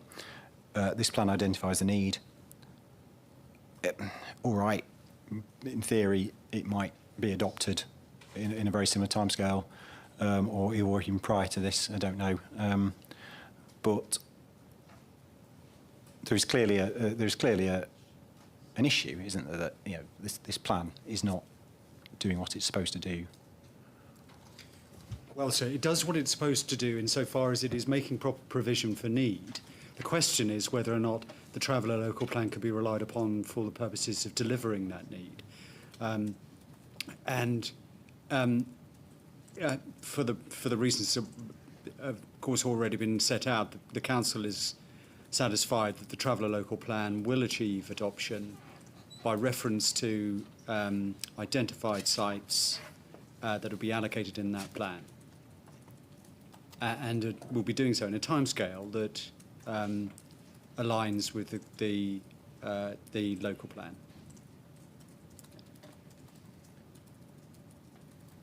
And if one looks at it in a slightly different way, of course, the processes that will be undertaken in that plan are processes that would have to be undertaken in this plan. So it's actually the same process, but just separated out. The question is whether or not that approach ultimately is a sound one. And will it ultimately deliver the sites in question? And if a soundness was an issue with regard to those particular sites being promoted in the traveller local plan, it's equally a soundness issue in respect of this plan, and vice versa. So the outturn is the same, in short, irrespective of under what plan the particular sites are being promoted for, or promoted under. Inspector, if I might interject, as an authority, we are confident in our approach to meeting the needs of travellers, gypsies and travellers. We do feel that it is sound and robust, and at the end of the day will lead to the delivery of sites to meet the identified need. We have found several examples of other authorities having taken a similar approach. And in some cases, what they have done is caveated within the policy of the main local plan how the need will be delivered, and if, for example, if that need is not delivered within 24 months, the policy effectively means that the need won't be met. So I suppose, yeah, requires review. So there is a way of navigating through this quite carefully. Okay, I've got some other points that will probably come on to cover those things. I want to move on then to what I said in question 2.13 about, well, it's about PL10 and PL11, but there's a general point about Greenbelt and exceptional circumstances, and at what point should exceptional circumstances be identified. As set out in the MIQs, altering Greenbelt boundaries to accommodate traveller sites should only be done where there are exceptional circumstances.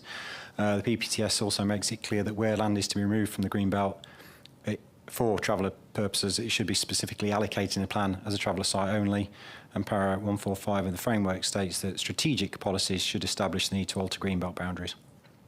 The Council has, as I think, maintained throughout in responses to preliminary questions and MIQs, that notwithstanding the references to the potential use of PL10 and PL11 for traveller sites, and the Regulation 18 consultation on the traveller local plan proposing Greenbelt sites, that the exceptional circumstances of Greenbelt release for traveller sites is not and does not need to be established through this plan. Is that your position? Yes. I've understood your position correctly. Yes, you have. So those sites are being justified rather the allocations are being justified to the extent necessary under the traveller local plan. And when one comes to the question of whether exceptional circumstances exist to release PL 10 and 11 from the Greenbelt, they don't rely upon that aspect to justify that conclusion.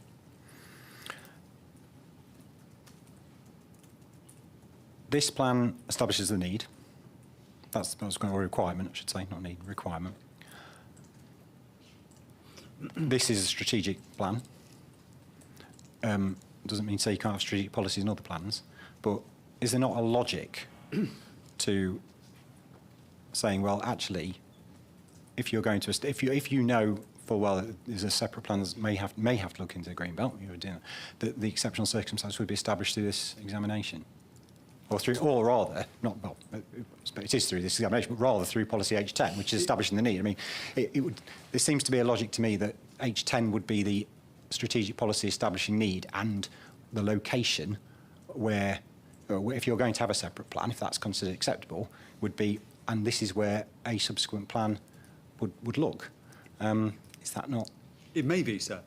That's true, but it need not do so if there are exceptional circumstances justifying the release of that land from the Greenbelt in any event. The number of circumstances that are relied upon by an authority to justify release is obviously for the authority, and it can either choose to rely upon a particular factor or not choose to rly upon that factor.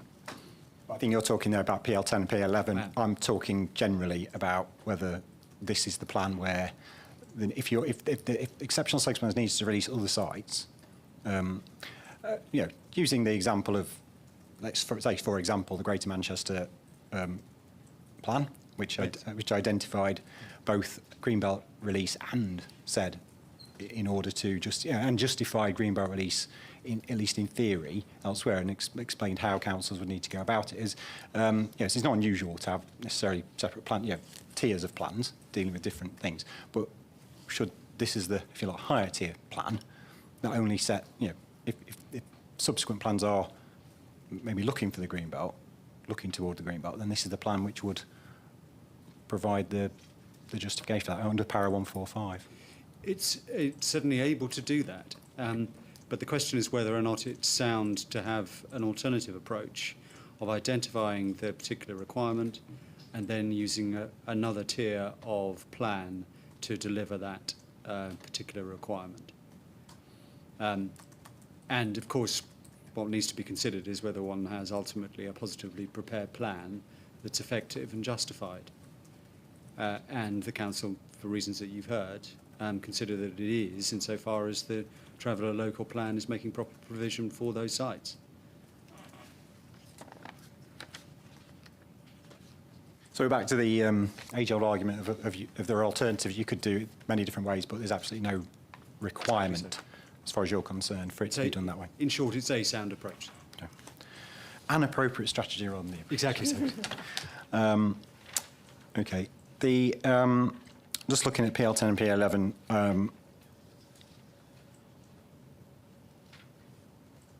I think the councils argue these are fallback, so these are not necessarily being proposed now, but fallback.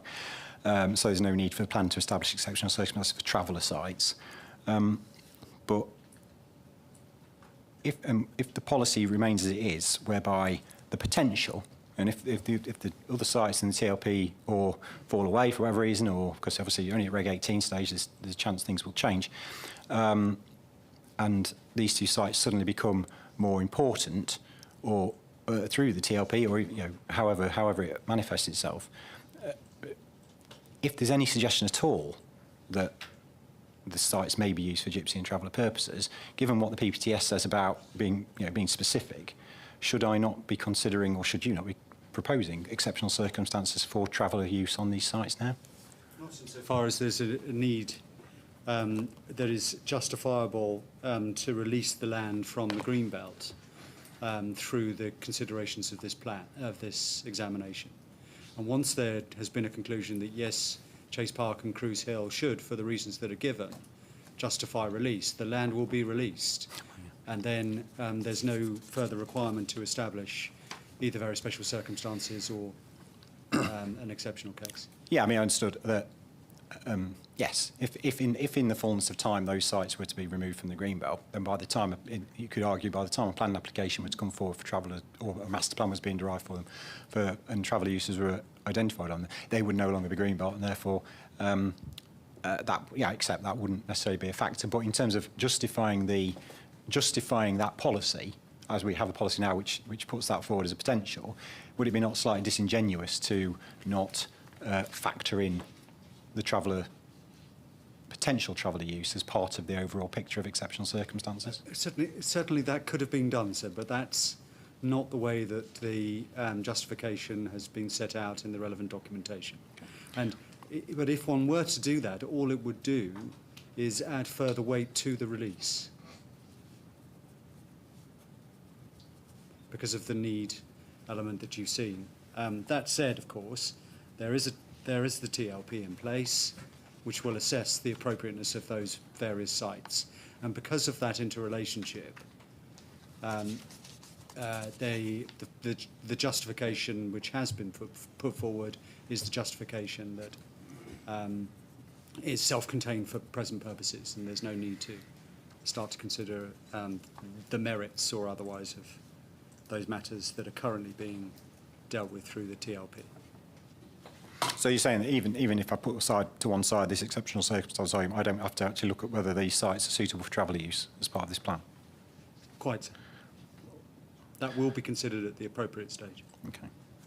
But the policy does refer to it, so I need to make sure this policy is justified and effective and so on, don't I? Well, certainly in terms of the appropriateness, there's no reason for considering that it would be anything other than appropriate.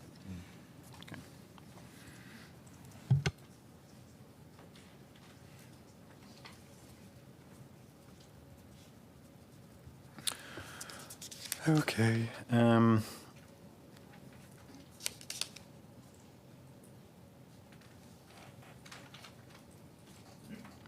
not going to talk about. We talked last week a little bit about because obviously this is relating to the overall requirement 31.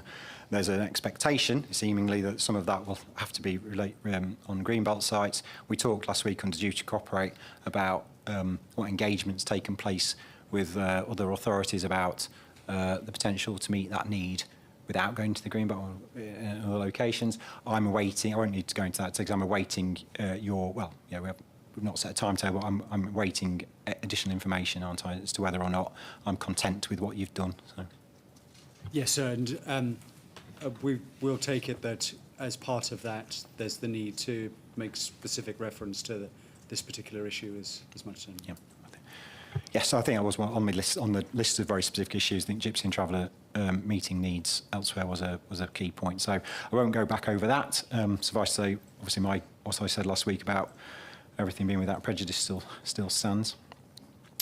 On matters then of deferral to a separate plan and whether that's justified and sound in principle, again, you've touched on this. You might not want to say much more, but understood it. The council has obviously the view that there's no reason in national policy or no requirement in national policy to do everything under one plan, and that there's nothing that say you can't have separate plans.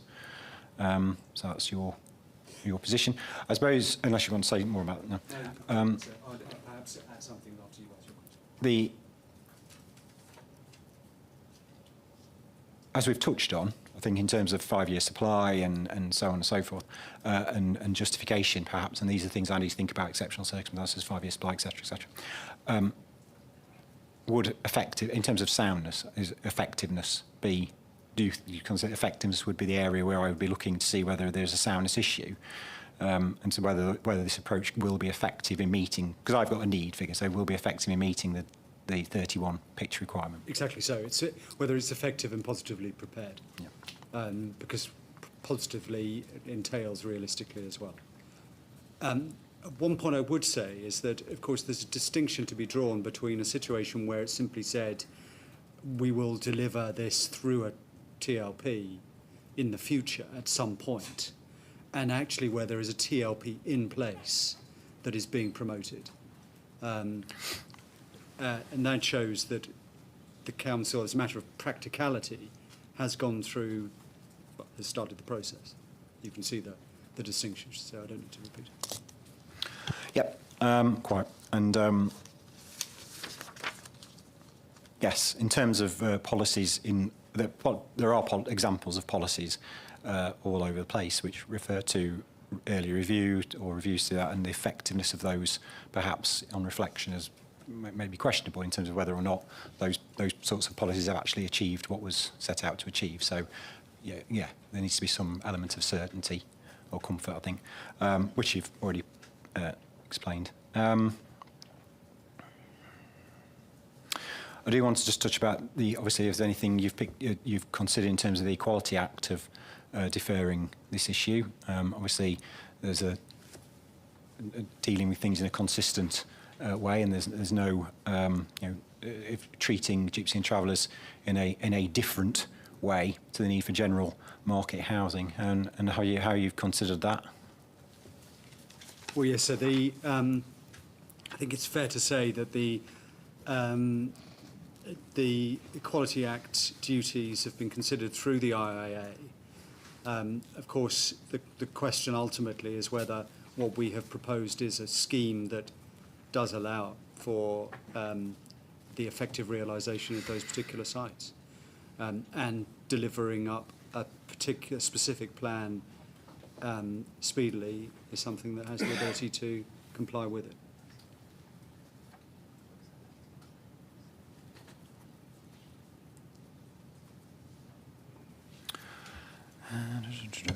And does the IA, I know the IA's looked at, I think the IA, and I think you referred me to in summary about what the IA for the TLP, sorry, all these acronyms, beg pardon, but has said about meeting needs. And so overall, But does the IAA for this plan, the Enfield local plan, have anything to say about the issue of deferral? So I'll have to check that. Okay. I can do so pretty swiftly. Okay. Ms. Rain, I think, has something to say. Yeah, in terms of the IIA for this plan, it does conclude that there would be a significant positive effect in terms of delivering housing to meet the agreed needs. And then obviously we've got two further equalities impact assessments that support the Traveller Local Plan. They confirm that there is no differential impact other than positive ones.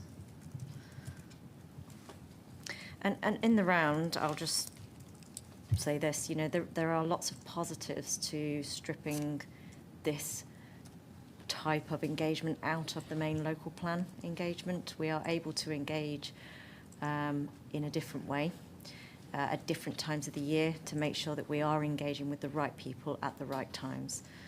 So there are an awful lot of positives to doing what we've done.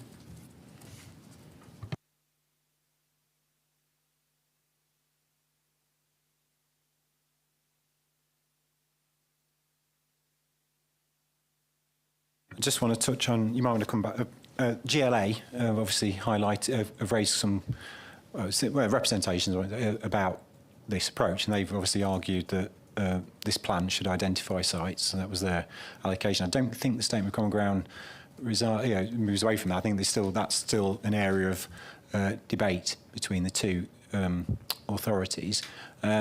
Anything to say about that in terms of whether that representation moves into the areas of general conformity or not, or is it just a view of the case?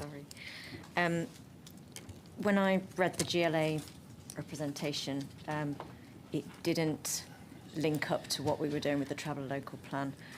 And there's also a separate team at the GLA dealing with gypsies and travellers and who have commissioned the GTAA, and I don't know if those internal conversations had taken place, but certainly I was a little bit confused. What was that? Sorry. No conformity issue. But yes, we've not got any conformity issues with the GLA, gypsies and travellers. I mean, that's the point. There's no. I mean, I'm not. I may become more so but I'm not chapter and verse on every London Plan policy. So, is there anything in the London Plan which stipulates that these issues need to be addressed in a particular way? Does it require just meeting, just deal with it in any way which you feel? Or I suppose what I'm trying to think of is if the GLA have thought it worth highlighting this point about you're not allocating sites in this plan and you ought to.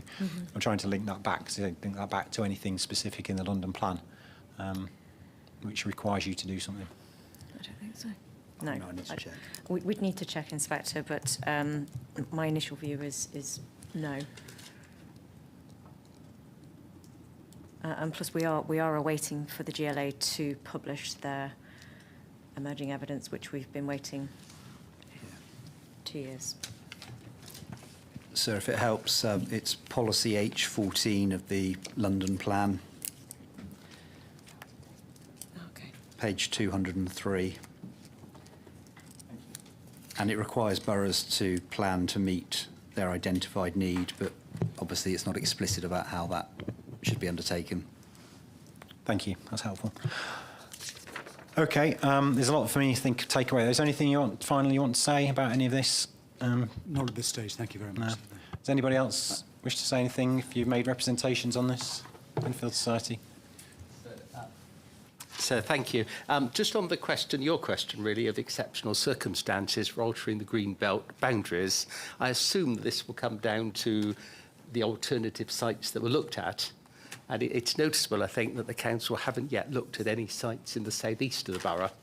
Given the council own a lot of land in the southeast, Meridian Water in Edmonton, and we've actually got an established traveller community that live in the southeast, particularly Edmonton. I'm not, but you're getting into territory which isn't before me. Right. I'm purely if I were to determine that I feel this plan needs to go beyond what it does, then that might be a factor for me because it would be a question for the council to propose modifications.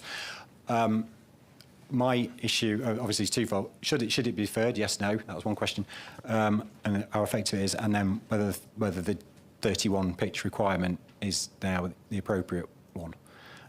Issues about where, bearing in mind, the argument is that the actual provision will be made through a separate plan. Until that changes, whether I come to that view or not, I'm not getting into where those sites and opportunities are. Okay, thank you. Okay. But I was just raising the fact it does come down to the sites. And that would be dealt with, well, seemingly, the council's approach is that exceptional circumstances of those sites will be dealt with through that plan's examination. I have to consider whether or not I agree that's the most appropriate way forward. Okay. Any other points? Yes, sorry. Just very briefly, in terms of the scale of the issue, I think it would be helpful to understand that the two sites that are proposed in the Traveller Local Plan for release from the Green Belt to meet needs are about 1.5 hectares of land in total. So, and there's that, just out of interest, is that meeting all the needs, all 31? There's another site which isn't within the Green Belt, okay. But the two sites that we're proposing to release in the TLP for traveller use together are about 1.5 hectares of land. Okay. Right. We've gone into lunch, but hopefully, are those who are coming back content to start at 2, or would you want to have a slight delay? We're obviously aware that the objectors may have to go out for lunch, so that may take a little time. With the nets, if you could perhaps warn the people who the extra people, we'll perhaps start at 2:15, because I'm not expecting this afternoon to necessarily go on till 5 o'clock. So perhaps we're a quarter of an hour. So we come back at 2:15, and I'll beg forgiveness from those who are joining us. So thank you all. If you're not coming back this afternoon, thank you all for your contributions as always, and I'll see you later. Thank you. It's now 2:15, and time for me to open this session of the Enfield Local Plan examination. Apologies to those who've arrived this afternoon for the late start. Slightly overran this morning, and so in order to give those who were here an opportunity to have some lunch, we are starting at 2:15, so I do beg your pardon for that, and thank you for your patience. I'm still hopeful. In fact, it will definitely not affect when we finish, because I'm sure we're able to get through this quite quickly. For those who haven't been here before, I'm Stephen Lee. I'm the inspector appointed by the Secretary of State to examine the Enfield Local Plan and report to the Council in due course. Assume everybody can hear me, okay? Okay. For the benefit of those who have joined this afternoon, just a reminder, please, for mobile phones, laptops and other devices to be switched to silent mode, please. And again, whether or not the council want to just remind people about the housekeeping measures. Well, in fact, I'll do it. Just take the pressure off you. There are no fire alarms planned for today, as far as anyone is aware.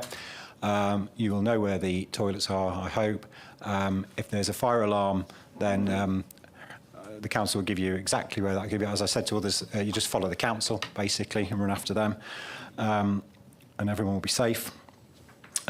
These proceedings are being live streamed, and if anybody has any concerns about, obviously you will be potentially in view of that stream. If anyone has any concerns about that, then raise them, and Annette will be able to position you somewhere where you're not visible. And I think that covers everything. Yeah, okay. Just again, for the benefit of those who haven't been here this morning or before, a reminder that the purpose of the examination is to help me decide if the plan submitted in August 2024 is legally compliant and sound, and if not, how it could be modified to ensure that it is. This session, like the others, will take the form of a structured discussion of the matters set out in the agenda, which I hope you all have. This afternoon we are dealing with matter 3, which is employment, land, need and supply, albeit we're only dealing with need today. Supply will be something to be dealt with at a later date, particularly in terms of sites and so on. As per previous sessions, I will start each agenda item with some questions to the Council and any other interested parties who I think I need to. And when I've heard the response to those, I shall invite contributions from others. Again, for those who've not been here before, sometimes it's been known for me to have quite a few questions. And so there is a requirement for some patience, even more patience. But if at any point you wish to speak or you wish to raise a point, then turn your nameplate on its end and I'll bring you in at an appropriate